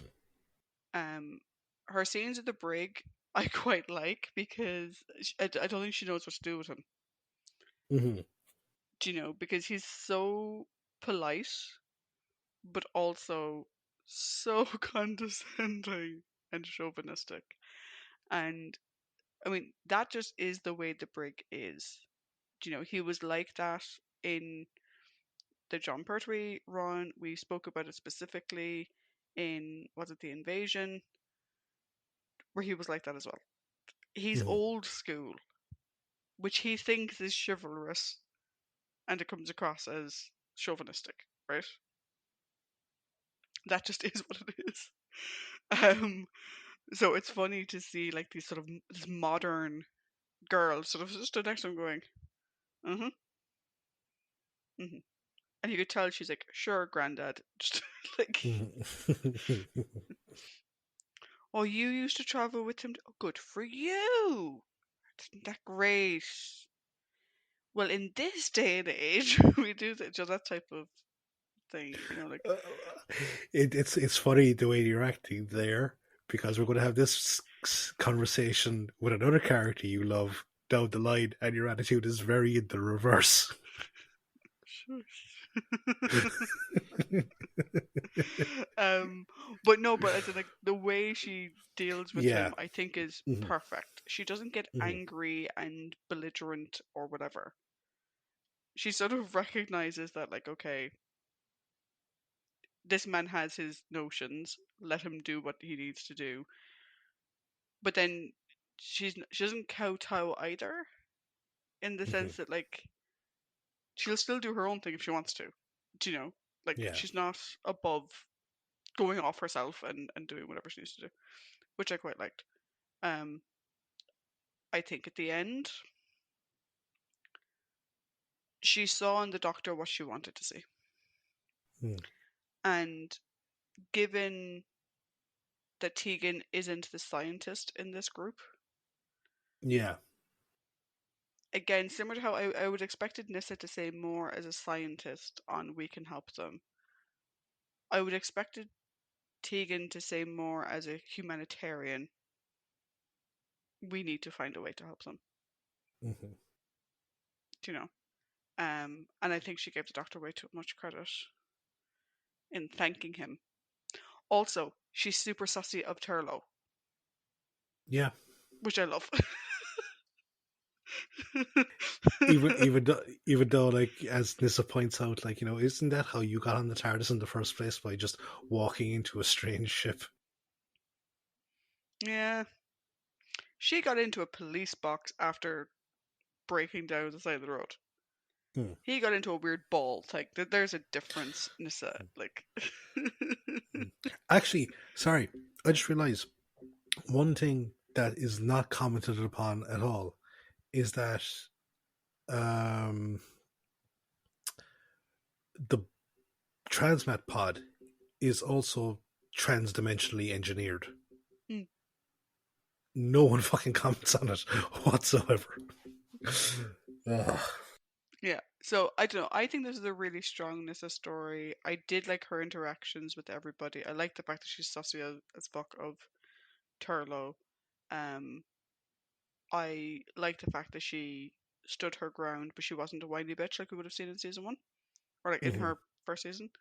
And um, yeah, I think at the end she saw in the doctor what she wanted to see, not what was actually there. Because that is where first season Nissa would have called him on his bullshit and gone like, "You actually weren't going to do it, were you?" Mhm. So I think she's grown in many ways and matured in many ways, but I think she still wants to believe that the Doctor is her friend, which you said Yeah. earlier might not necessarily be true. How about you? What do you think of Tegan this time around? So, first things first, if I was Tegan, pull the cord. I'm out. I'm not putting up with this guy's fucking bullshit anymore. Like, I'll once we get back to 1983, I'm fucking tipping out the door because you don't get to fucking berate me about stuff that I don't know about, and you constantly acting fucking highfalutin, and you can't pilot your own fucking ship correctly. So no, I'm tipping out the door. Other than that, this is an incredibly strong story from Tegan. Really, really good. She's probably the smartest of the 1977 trio by the fact that when she when she realizes the date, she knows that they're not where they're supposed to be. So the person in the TARDIS isn't the Doctor. And she retains that level of skepticism, even when Mawdryn's like going, "Oh, like you don't know about regeneration, you don't know about the effects of mutation on it," and basically he's being as high standing as he possibly can, and kind of again utilizing this quote unquote superior intelligence. But she's like refusing to be intimidated by it. So again, I thought that was great. Um, I really enjoyed her interactions with the Brigadier. Yes, as you said, yeah, she doesn't think too much of his chauvinistic attitude towards "you'll do as you're told." Um, so I suppose I can't fault her for that because when Liz would give him like the flash of the fucking eyes and he'd still tell her to fuck off, I'd be like, "Break, no, you're in the wrong on this one." But this is like, who's it almost like? Because I'm just trying to like work out the arc because she came back in Arc of Infinity and she got caught up in this whole fucking thing with Omega. But because of her past experiences with the TARDIS, she was better equipped for it. And then, unfortunately, we run immediately into Snake Dance, which is her Vietnam. And then we're back into this. And in a way, it's almost like a proto version of Donna, because the Mm. way Donna has her first interaction with the Doctor, and then she wants to better herself, so she starts actually becoming like this investigator into strange occurrences type thing. So here we have Tegan that is more worldly, less like I've seen it as somebody outside of the box that I was in, and I want to embrace it a bit more. So I love seeing that evolution in her, that character growth, and now that, in a sense, like it kind of reminds me of, when like when you play when you're doing an RP and a person rolls a new character and that new character gets shoehorned into the group somehow and you're like, cool, I'm not immediately going to fucking trust you at all. I think I'm going to be sus of you the entire fucking time. So I like that she's kind of like that with Turlo. um Such and as a character being created who has nothing to do with the original cast, but for some reason thinks they should wield the blade of their fallen friend yep, for no absolutely. fucking reason. Not happening. Not happening I'm whatsoever. wondering if she'll be browbeaten into liking him. um I don't know because, as you pointed out, with the Black Guardian, he's in the next two stories. So whether she's browbeaten or he does a, like almost like a Smeagol, like I'm not actually that bad, and then becomes Gollum again. Who knows? We'll just have to wait and see. But I think this, for me anyway, is on the shortlist for best performances for her rambling down the line. I agree. No, I definitely agree. Definitely agree with you on that one. It's always nice when we sort of have a story that's where we're like, ooh, add that to the list. Yeah. Absolutely. It's Then better when like they're it's better when like it's like, story after story after story, because you're like, I have so much choice, as opposed to I'm scrambling around for pickings here. should we go on to the man, the myth, the legend? Yes, the man, the myth, the legend, the mustache. Okay, you posed a very important question to me on Slack the other day. Was it Hmm. Slack? Was it in person? Was it on whatever? You posed a very No, it important was it question was to me it the was other on GChat. day. Okay, very good. Mustache? No mustache. Mm. Nicholas, you're a cutie, but grow a fucking mustache. He looks, because it's actually so interesting that, like, because they have him without the mustache, which is like sacrilege, by the way. Hmm. Even though it's the same Nicholas Courtney, they didn't film the episode over 6 years. Hmm. 1983 Brigadier looks so much older. The way Nicholas carries himself, Hmm. the way, obviously the way they dress him, because he's not wearing military, he's wearing clothes that he'll actually become quite comfortable in later on. Yeah. But like, you can tell they're from two different times. Hmm. Do you know? Um, as opposed to a lot of times, like in TV shows, you're like, oh my god, they're from two different times, and they literally look exactly the fucking same. Yeah. Um, but it's very obvious. So I was delighted to see the brig again. I had seen one or two clips from this story before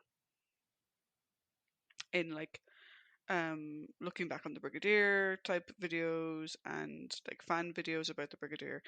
The scene where the Doctor rejogs his memory. I've Hmm. seen that before. I didn't see it with any sound though, but I saw it like visually. And I really like the Brigadier in this. I like seeing him away from unit, but still being the same like discipline and whatever, and weird shit is happening and I should accept it by now, but for some reason I fucking don't, because I have a tiny military brain. Like, you need to fit in my box, or else I need to see that there is like, you can't just tell me what's happening outside the box without giving me like a window so I can actually see it myself, because otherwise I won't believe you. um, but I just love him in this. He's so cute. There's a couple of like plot holes I don't quite understand. The main one being what the fuck happened to his memory. Mm. Because they don't actually explain why in 1983 he doesn't remember the Doctor. That is never explained. Hmm. Because originally I thought it was going to be at the end of the episode, the Doctor would wipe his memory because the older Brigadier didn't remember. But it's also hinted at that whatever happened to his memory is the cause of his mental breakdowns. It Hmm. is a whole subplot here of like, because he gets really defensive and belligerent when the Doctor's kind of implying there's something wrong with his memory. Like, he loses the fucking plot, which is so unusual for the break. And so like, I was waiting for someone to explain that, like, again, similar to Donna in future episodes, that like knowing or coming into contact with himself fucked with his brain. But no one actually says that. And I'm like, he sees the TARDIS leave at the end. He spoke like, and he was totally fine with that. Like, what? Like, that's the bit that I can't get my head around, because him remembering is an amazing scene. It's Mm. fantastic. Strongly recommend it. Even if you don't like the sound of the rest of the story, look up that scene because it's very, very good. And the Although it flashbacks. does start out, it does start out like a Calvin Klein commercial. Joe Grant, Sarah Jane. Yeah, but it's so good though. It really, like, do you know what I mean? I really get what Peter Greenwood was going for when he wrote it.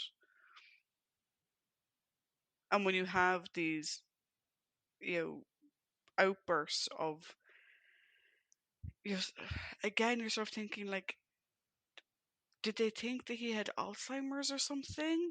Do you know, in the way that he's reacting to things? Like, has he forgotten things before and whatever? Um, so yeah, the whole thing about his memory loss, I'm like, that's never explained Mm. because it's hinted at that like the doctor suggesting that maybe Turlo did it or maybe Mawdryn did it. Who did it? We don't know.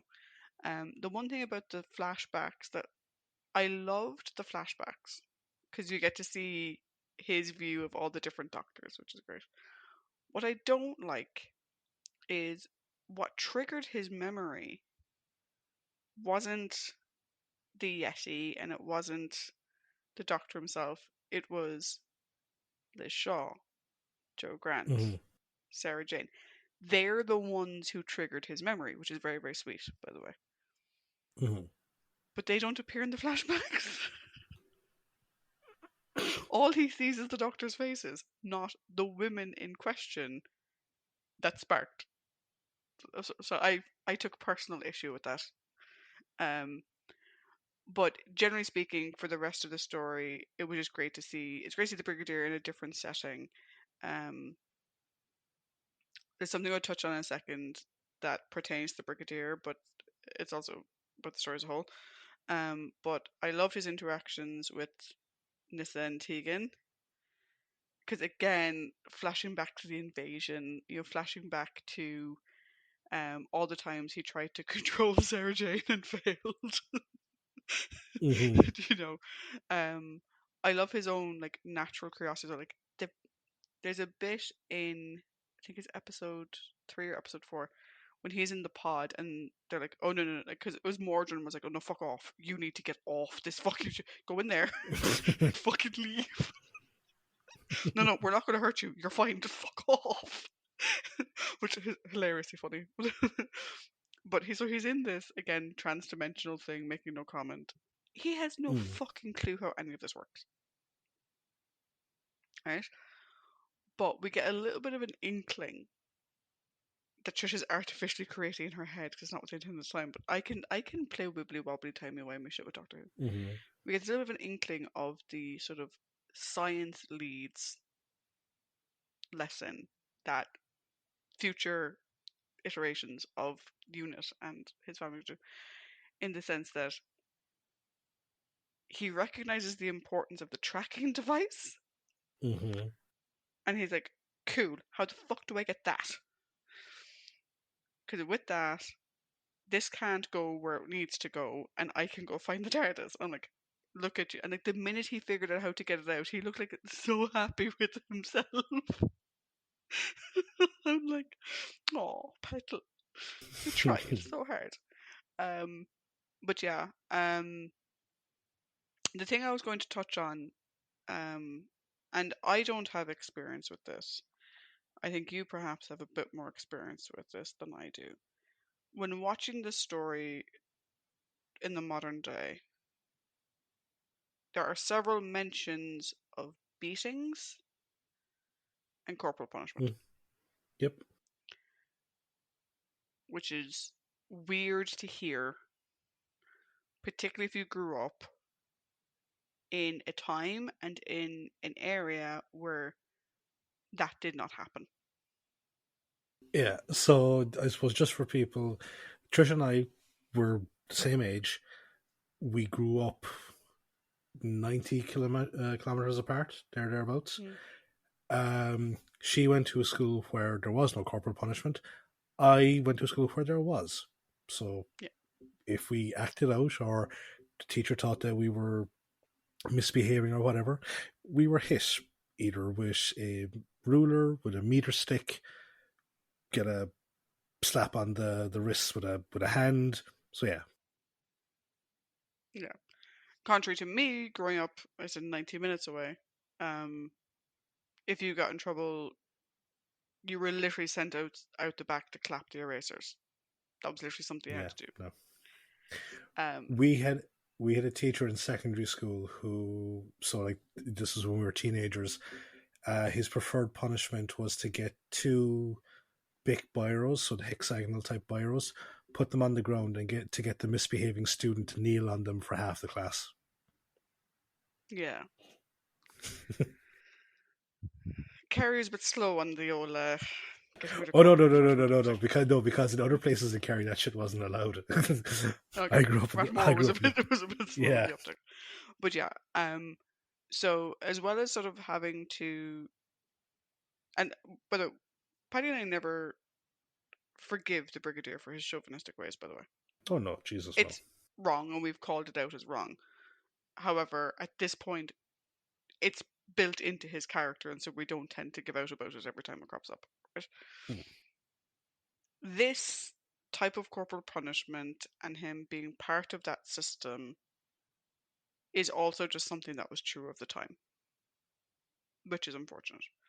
But if you really love the Brigadier and you're watching this, you just need to be aware that he is a part of that system, you Hmm. know, and particularly in his role in the school as he's the maths teacher and he was the head of the sort of military prep program that they Mm-hmm. had, he did likely participate in that. And he was, and I think he was the rugby coach as well. Yeah, so just warning Mm-hmm. to keep that in mind. But I've been rambling for ages because I love him and I love seeing him again. And he needs to keep his beard because otherwise his face is wrong. His Um, mustache. his mustache, yeah. I said beard because I was looking at you. Um, he needs to keep his mustache because otherwise his face is wrong. Yeah. Go on. What did you think? So something that you also said about me. Um, so there's one. So I'll get the negative out of the way with first, and it just again rubs me up the wrong way. Is when the Brigadier and Hippo, sorry, or when Ibbotson, I don't know why they call him Hippo. Maybe he's got kind of a bit of a square head. I don't know. But when they get up to the top of the obelisk, he's puffed out because he's Mm. after running down the fucking thing and bleeding the Brigadier. No, he went up it, ran down it, then led the Brigadier back up. And he's puffed out. And the Brigadier just basically says, if your body wasn't so disgusting, you'd be a bit healthier. I'm like, this kid is 17 at max. He's between 16 and 17. And like, I'm chalking it up to the quote unquote, like, nervous exhaustion from the mental block. Mm. But like, I can't imagine like the Brigadier having a go at a fucking 17-year-old kid's body shape. I know, like that. But particularly 1983 Brigadier, Mm, who had let himself go just a tad. yeah, yeah, but that's the hypocrisy of the older generation. Yeah, no, I agree with you on the hippo thing. Um, my reasoning for that is he's been in this system now for 6 years, Mm, and he has conformed and become a bit of an elitist prick. yeah, but outside of that aspect of it, which we've said is a product of that time and that environment. And a part of me wants to headcanon it is that it's a slight personality change because of that fucking trauma that he went through. Um, it's great seeing the Brigadier back again because there's so many great Brigadierisms as we have here. Like, when he says that he's a maths teacher, the doctor raises the eyebrow and he goes like, "Oh, I know how many beans make five, doctor. You don't need to be a Time Lord to have like A-level maths." And it's like fucking true. And then there's the whole thing, like he goes like, "This is the third time I've tricked up that wretched hill," and the moral blackmail side of things. But what I thought was brilliant was that we got to see every facet of the Brigadier, but split across the two selves. Mm. So the ingenuity and the military-esque demeanor was in the younger version. It's like time for a recce, and he goes exploring the ship, and he takes out his penknife to try and pick the electronic lock of the room, and ends up just pushing Which, a button. Still, though, he Yeah. tried. Oh yeah, no, like no, but it's like that military man aspect of it. And then, as you said, like the great looking so chuffed with himself when he took the beacon out. Um, so like we got to see that, but then it's like the. Do you remember? I think was it Robot where he said that he was an old codger stuck in his ways, and Sarah Jane says, "No, nonsense, you're a swinger." Like Mm, that's the brigadier. This is the brigadier, which is like I'm an old man, but I'm still me type thing. mm. We had and with the softer character moments, we had that in the later side things, but it was great because what is it like 6? No, it's longer. Um, yeah, no, I suppose it is 6 years since we last saw him in Terror of the Zygons, or no, or is it longer? Sorry, because that would have been It's the start of longer. yeah 7 6. Jesus, it's nearly 8 years. Mm, He hasn't missed a beat. mm. Like it's still great to see, and I absolutely love him with Tegan because you always get the impression of like if Doris wasn't on the scene and I was 20 years younger type thing. Where's Doris? I don't know. Maybe Oh, she's mad at him for uh, going out of retirement. And actually, that was it's a. There was one aspect of the story that I thought was actually kind of dark, and I'm just looking up the sequence here, which is yeah, he said when the doctor asks when did you leave unit, he goes 7 years ago. And of course, I could have retired on the army pension, grown vegetable marrows, and died of boredom in a year. And it's like that's kind of fucking dark because like you and I know people that when they retire, they can't stay retired. They have itchy feet. They always have to be doing something, so like they take on like a part-time job or something like that just to keep themselves ticking over. For the brigadier, that was a very dark thing to say. I just kind of gets glossed over a bit. mm. Um, but no, like it was. I really enjoyed having him back because he had good character moments, as I said, with especially with Tegan. Although it was nice to see him with Nissa as well.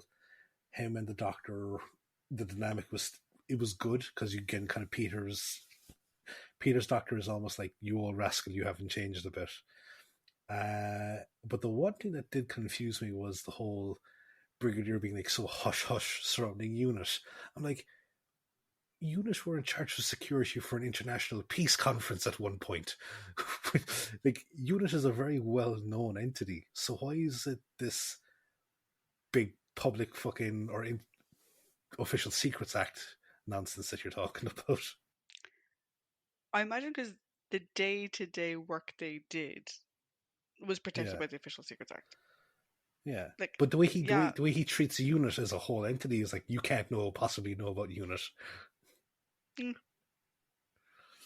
Um, but yeah, no. So it was good seeing him back. I'm looking forward to seeing him again soon. Yeah, no, that's it. That's pretty much all my thoughts on the Brigadier. okay. Yeah. So many unanswered questions, though. Where is Doris? Benton! We totally forgot to Selling, mention a Benton! oh, I know, and like, selling secondhand cars. I wanted so much more for him. No. No.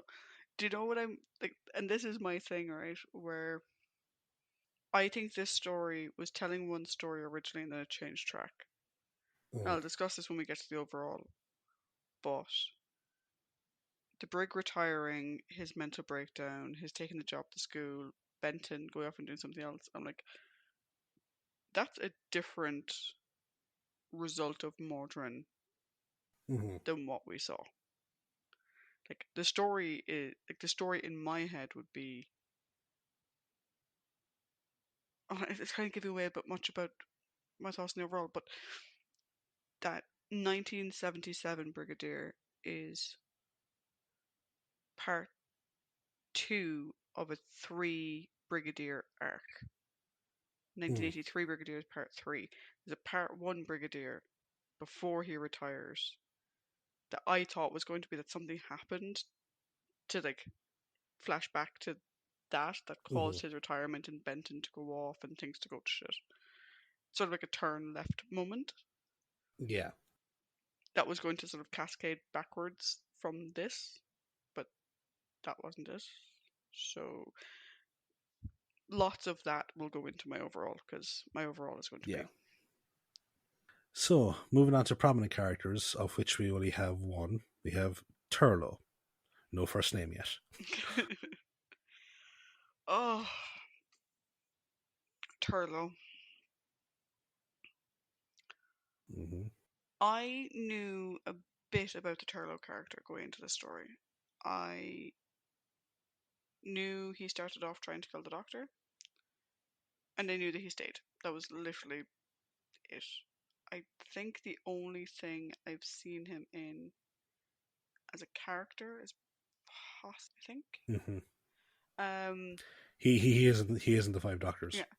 So I found him really interesting because if you imagine, he has this whole thing where he's clearly not from Earth or not from this time period. Um, but Mm-hmm. like, why is he at some random English boarding school? What the fuck is that about? Um, he clearly doesn't give a shit about anybody, as evidenced by throwing his friend under the bus or under the car, as it were. Um, and I just had so many questions. But the thing I found perhaps the most interesting about him is the fact that like is clearly very tortured about what he's doing.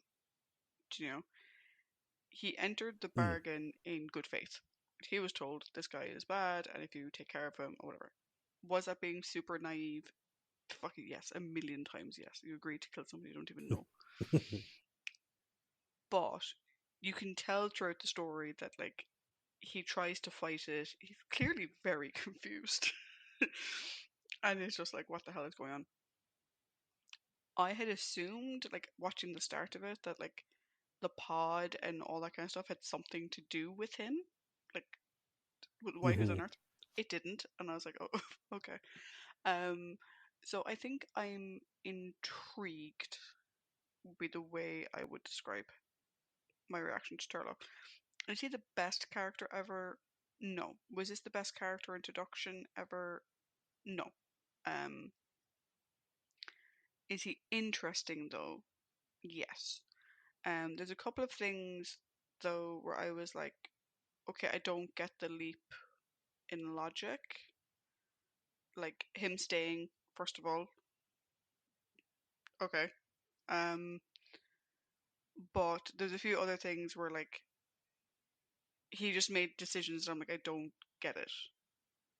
But like, you know, overall I think intrigued is the word I'm gonna go with in regards to Turlo. Um, because he was a prominent character and not really a driving character, other than his repeated attempts to kill the Doctor, in a little bit of a fucking Wile E. Coyote and fucking Roadrunner, to be honest. Um, Well, also to be fair, don't forget that at the start he was literally a driving character. yes, aren't you hilarious? Um, I am. I'm so witty. but yeah, I think a lot of my thoughts on Turlo actually are more connected to the Black Guardian. So I'll probably circle back around to Turlo a Mm-hmm. little bit when we talk about the Black Guardian. But what did you think of him? Mm-hmm. Um. So even before we get to the whole Black Guardian thing, he's an asshole. Just uh, on initial presentation, he is an Mm. asshole, and I don't think anyone can deny it because he constantly bullies uh, Hippo Ibbotson. Obviously, I don't know why they call him Hippo. I I presume maybe it's just just a think play they on maybe he's got a Ibbotson. big square head, possibly. Um, but and then it's like he sets him up to take the fall, and he lies through his teeth about everything. It's like And I think the fact that when you find out that he's actually an alien, it's like, okay, he's just bored and he's stirring shit for his own form of entertainment.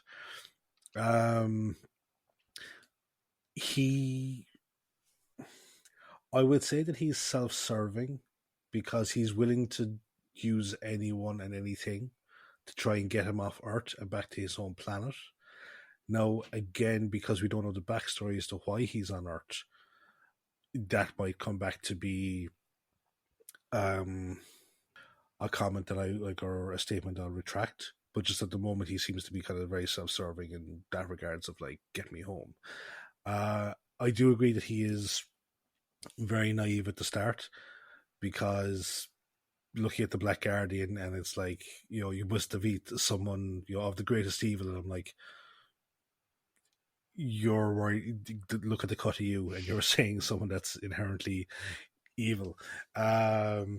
But yeah, so there is the naivety there. And again, as the more he learns about the Doctor, the less he wants to go through with it.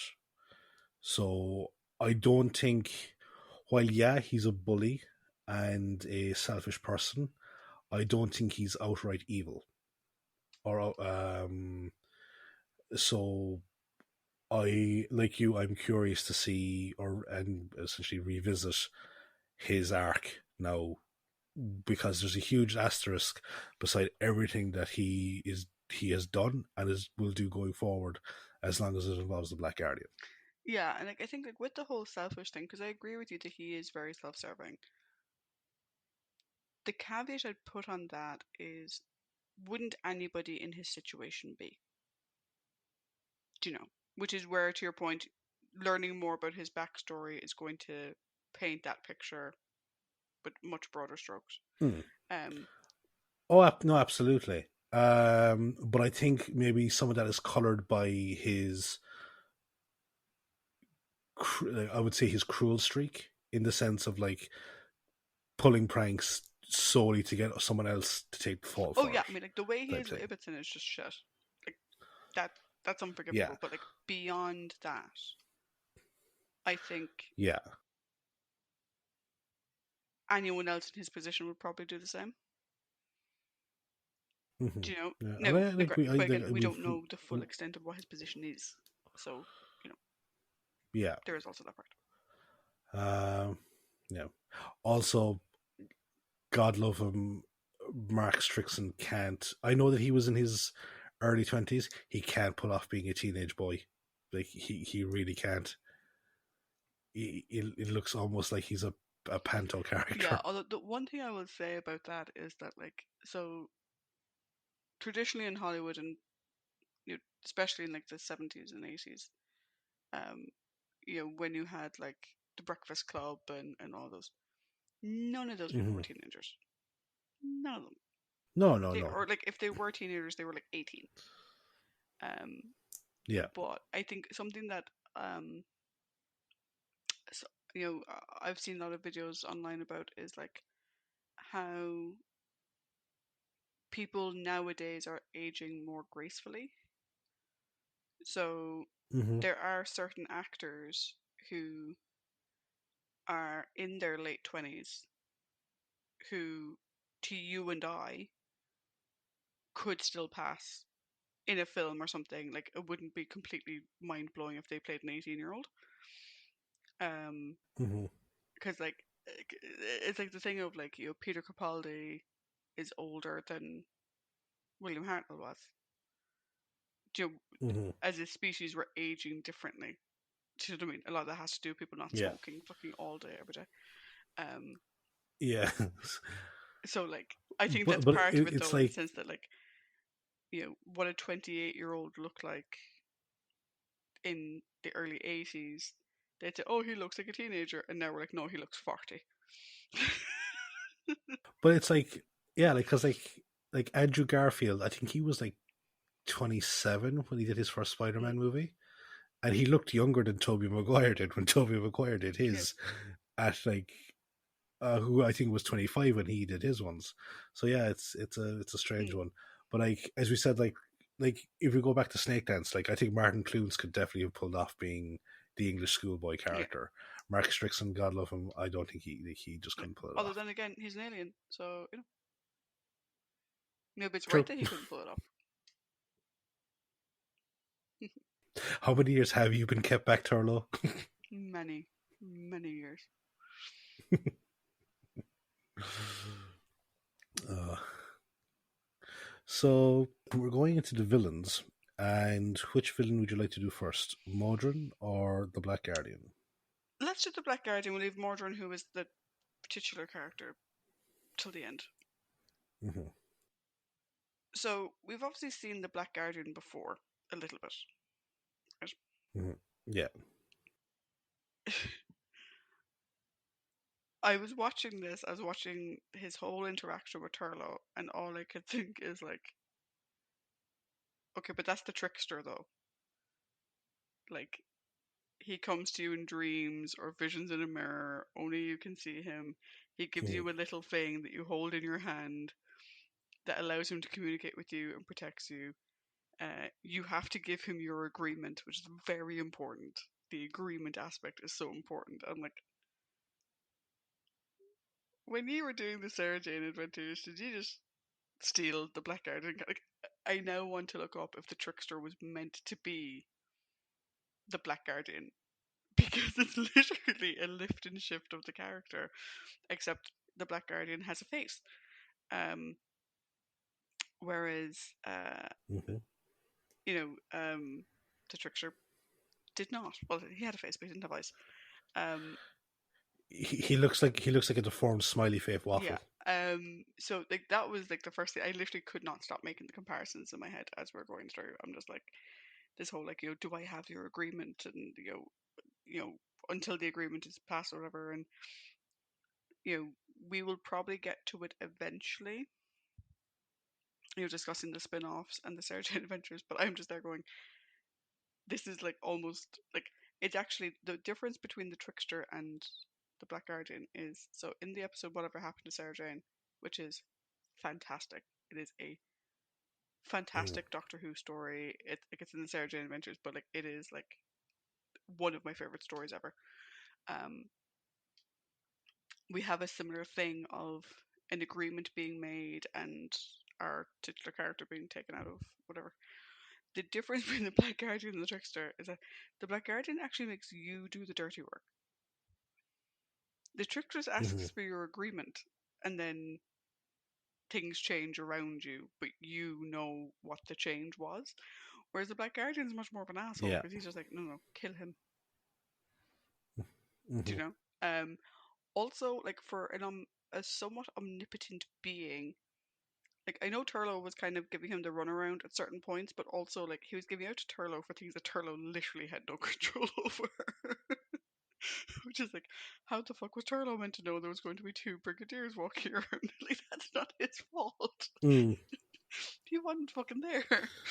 um, Uh, but yeah, so I'm curious to see how the Black Guardian plot is going to continue. Um, because it's been a while since we've had the character. Um, I do think the mm-hmm. character was interesting. I think I'm looking forward to um the continuation of this story point.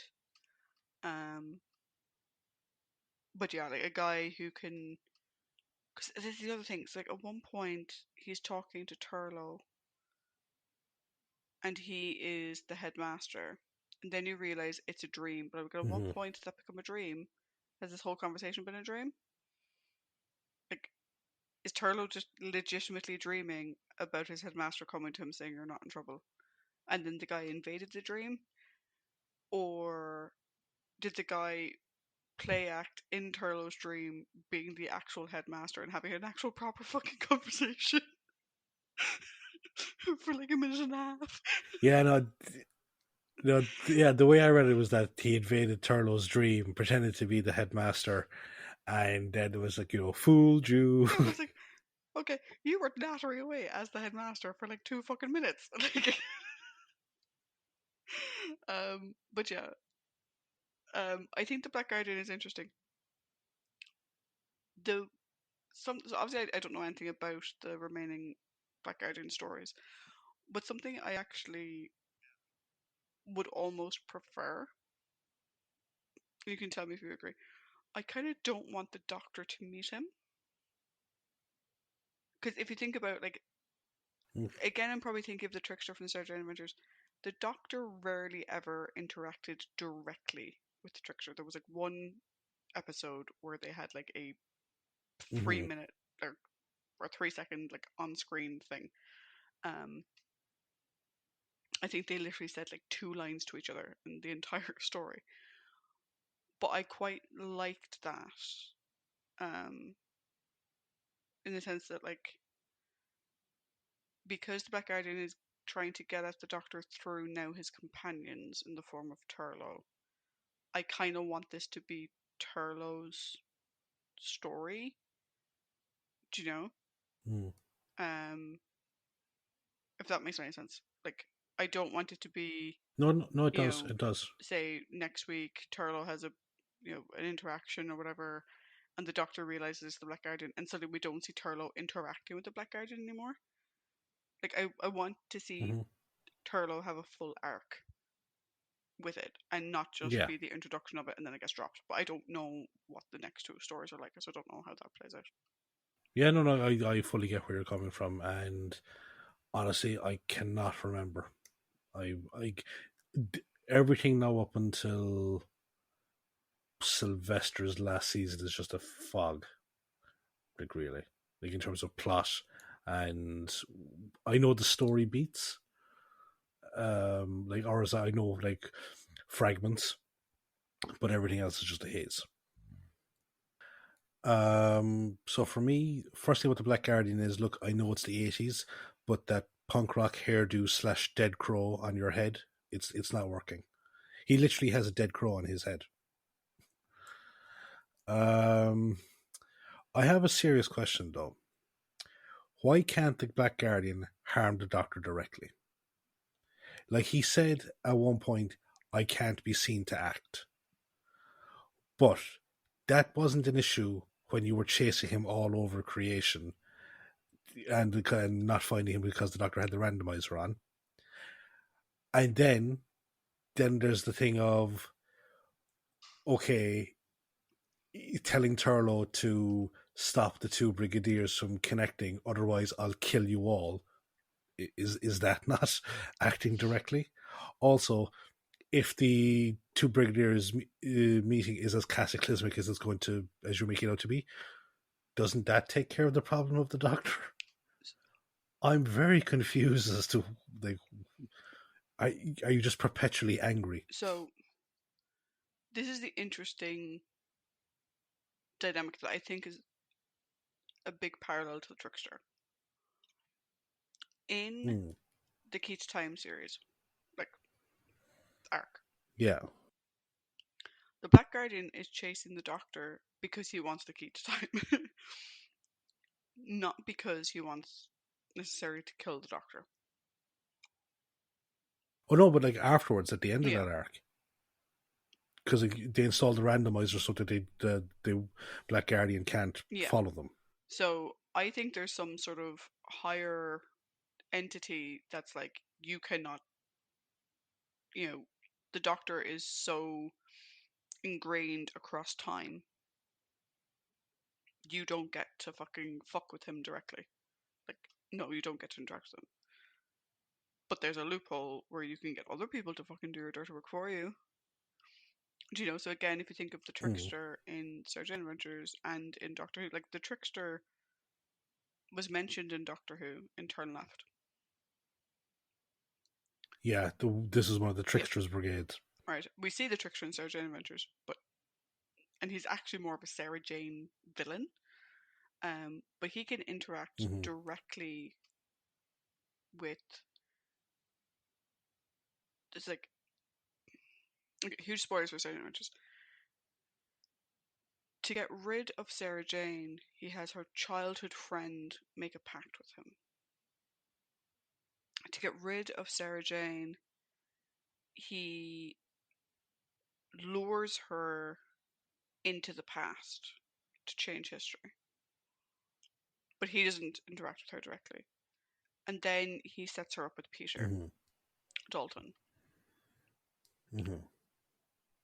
But again, other than when the Doctor interfered in that particular story, he doesn't ever really, he doesn't get to change her timeline or pluck her out of time directly. He has to do it through other people. Do you know? And Mm-hmm. similarly, like in Doctor Who itself, so in Turn Left, the world goes to shit because the Doctor's gone. Mm-hmm. But the Trickster didn't remove the Doctor, the Trickster removed Donna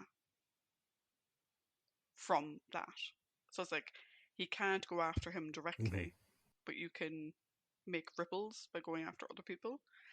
The difference with the Black Guardian is that he's much more direct Mm-hmm. with it. It's like, no, fucking kill him. You know what I mean? It's not like he's moving people that's going to have Yeah. it's a bit more direct. But that's, you know, there's something in the back of my mind where there is actually like some sort of pact between the Black Guardian, the White Guardian, or the Black Guardian and, you know, the Time Lords, where it's like, you don't get to fuck with us because, or whatever. And he's just like, well, I can't fuck with you, but I can fuck with him and he can fuck with you. Mm-hmm. So, loophole. Because I'm trying to remember. Yeah. I need to look it up in a timeline. I think, if I remember correctly, yeah, no, I do. Um, the Sarah Jane Adventures episode that introduced the Trickster came before the Doctor Who episode that had the Tricksters Brigade. Yeah. Because in Yeah, the it Sarah Jane did. Adventures episode, and I know I've gone on a tangent, but hello, welcome. Um, the Trickster says, you know, I want to get to know more about you. And this man called the Doctor, imagine a universe without the Doctor. So it was actually Sarah Jane that gave the Trickster the idea of, like, that introduced the Doctor to the Trickster.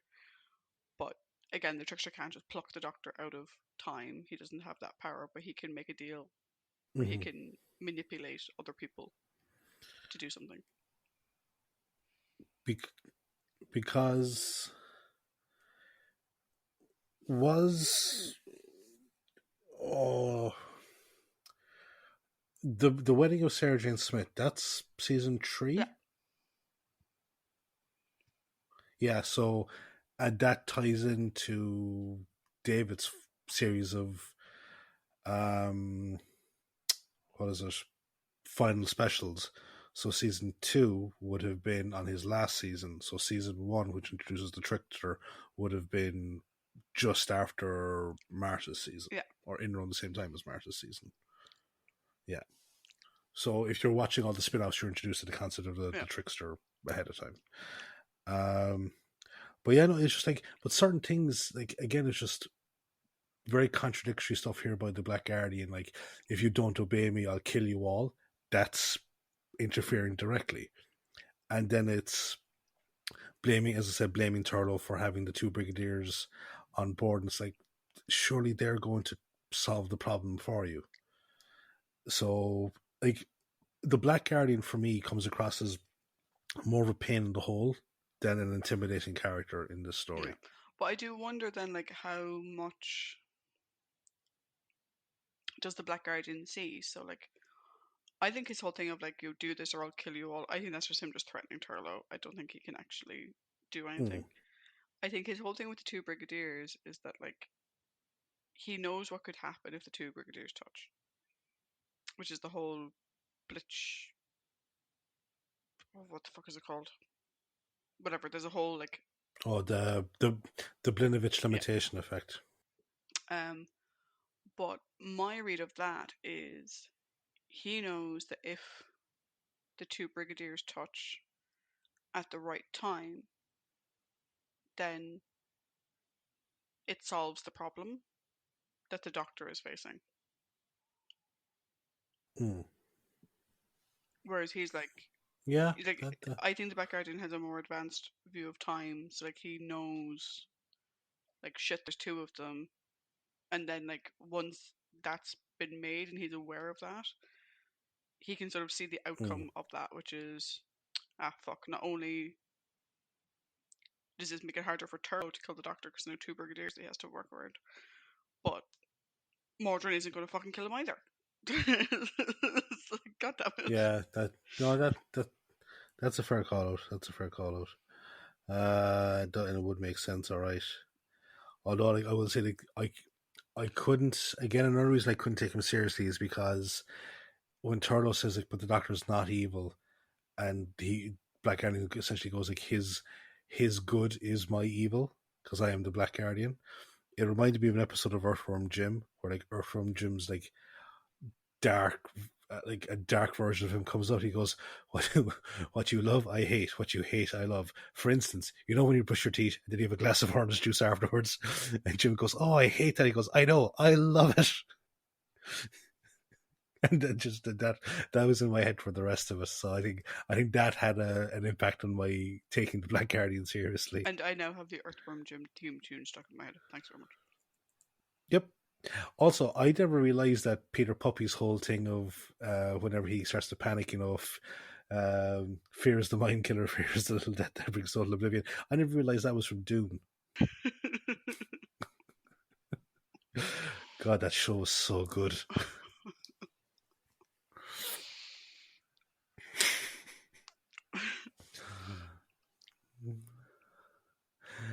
Cool. So moving on to Professor Monkey for head. Sorry, I mean Mawdryn.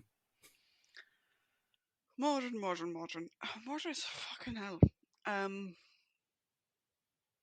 he's so fucking weird.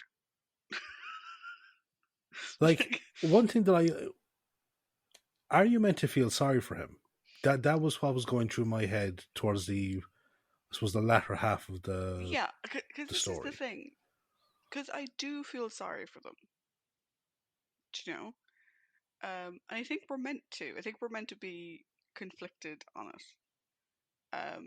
Which is why the Doctor's reaction to the whole thing is so bizarre, and we're like, "You're not going to offer to help." But like, he's also an asshole. Like, he Mm. deliberately impersonated the Doctor, like Mm-hmm. 110%. Leading fucking Tegan and this around like there was no tomorrow, and the Brigadier. Um, and it's like, just ask for help, dude. Like, just ask. Like, what did tricking Mm. them into bringing the TARDIS to the ship? What benefit did that have when you still need a Time Lord to do the whole regenerations thing? It's like, it was a stupid fucking plan. How about just tell them my people are dying and regenerating over and over and over in this perpetual torment? If he just told them that from the beginning, when he eventually presents his thing of like, oh, the Doctor has to give up his regenerations, he'll no longer be a Time Lord. A, don't be so fucking happy with that. You don't even know him. Like, come on, don't be a Mm. dick. But also, it would have made Nissa and Tegan more likely to do what we wanted them to do. So we were saying, we were talking about Nissa and Tegan, that like, why weren't they fighting back against the Doctor and being like, we have to do something to help them or blah blah blah. So I think the reason is because Nissa and Tegan, all they know is this guy's a fucking liar Mm. who made, well, particularly in Nissa's part, made a fucking fool out of her. So like, it's weird. Like, I feel bad, but at the same time, I'm like, dude, not the way to get the result you want. I was like, oh yeah, oh, he'll come back. Why would he come back? He'll come back because I've now poisoned his friends. So he'll come back because if he won't give up his regenerations for us, he'll give them up for them. And I'm like, okay, you're a prick. And all of the sorrow I'm Yeah. feeling for you is going away.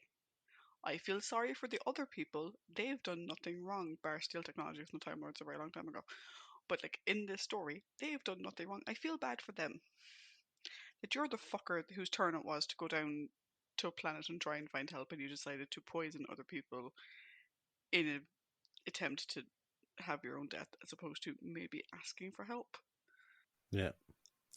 No, because that was my whole thing. Is like the other seven Modronites, I do feel sorry for, because I get the impression that they were convinced by Mawdryn to take part in the scheme.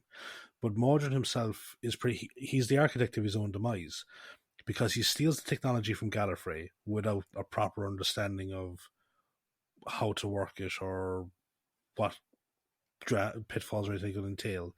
And then he dooms his colleagues to this pained perpetual existence. As you said, he deliberately infects Nyssa and Tegan in order to manipulate the Doctor into sacrificing himself. So yeah, like I could believe he's a complete prick. Like, he never Although, asks the Doctor. Like, if you imagine future iterations of the Doctor, and even past iterations of the Doctor, more so future iterations, let's be honest, hmm, had someone come to them and said, "I need your help, but the only way for you to help me is to give me your regenerations." A plea for help mhm, is more likely to get help than lying, kidnapping, guilt tripping, mhm. and whatever, and threatening. Like, the fact that he was threatening him the whole time and be like, "We need your regenerations." I'm like, stop with the mwahaha part. Just explain the fucking situation. Um, No muhahas. no, no. And the Black Guardian as well is a very muhahaha type person. No, naughty. Um, but yes, like, I feel bad for his people. I don't feel bad for him because he's a dickhead. Yeah, no, I complete agreement with you on that one. The one thing I don't know if you, was he the one who stole the technology, or did they all steal it? See, this is where there's, I suppose, the reservation about giving all of them full sympathy, Hmm. because it's never expressly said who did it, but because he seems to be the one that's calling an awful lot of the shots, Well, that's because I it's get his the turn. impression that even though it was his turn, I still think it's less of a committee and more of a I'm the one running the show here. Hmm.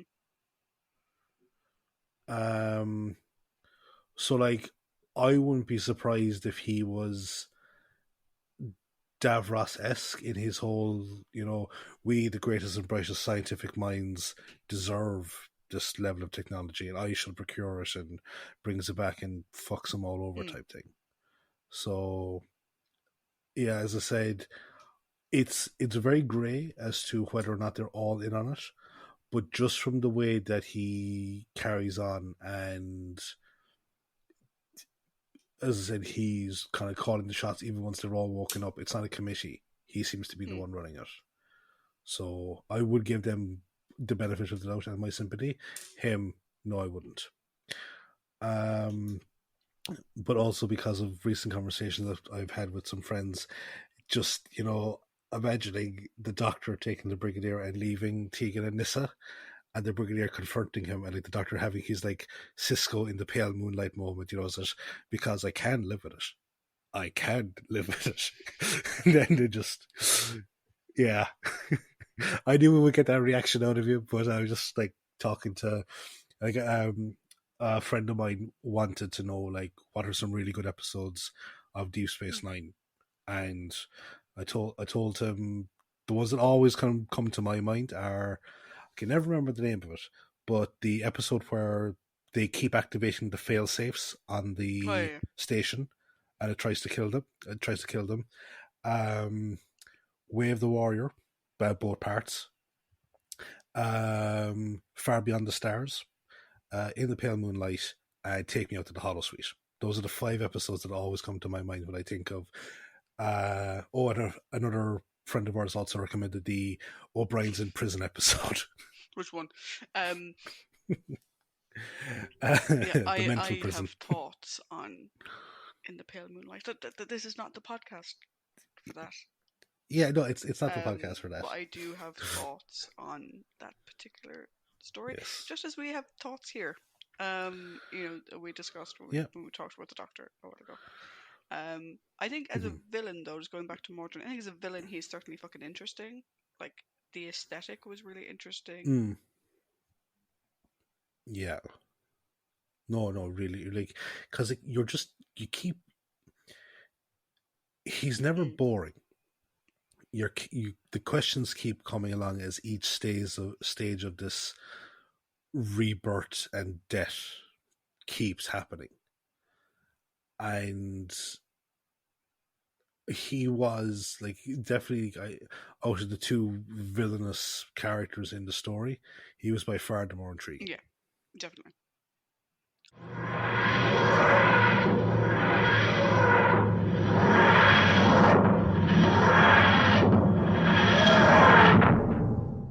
So we've reached the overall section after a lengthy but interesting discussion about the characters, which I always love. Um, so what we do with this section of it is we will each give our final thoughts on the story and then give it an individual rating out of 5. So Trish, over to you. So I'm going to give away a bit of a secret. When Paddy says lengthy character discussion, this discussion has been going on for the better part of 3 weeks. Due to a number of different Yeah. reasons, sickness and family issues, whatever, we had to stop halfway through, and it's been like a week and a half since. Um, and so I've had a lot to ponder in that week and a half Mm, that has skewed my scoring. Right? It was bound to happen. I've had more time to think. mm, So originally, I really quite enjoyed the story, do you know? mm-hmm, And I loved having the Brigadier back.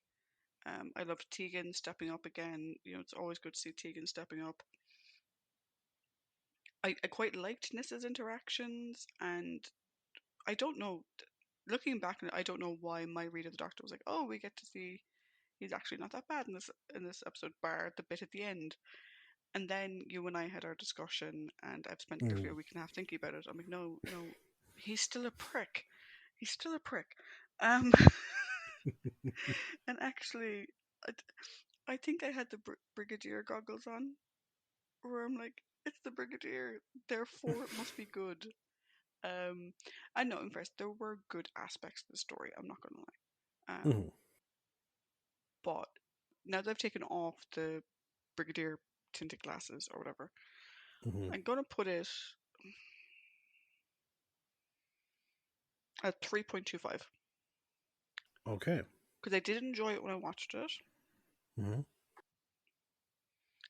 but on reflection through our conversation, there's so many bits that I'm actually like, actually, fuck yeah, there was that bit, and fuck yeah, there was that bit, and fuck. Do you know what I mean? There's so many of them, but Double Brigadier was great.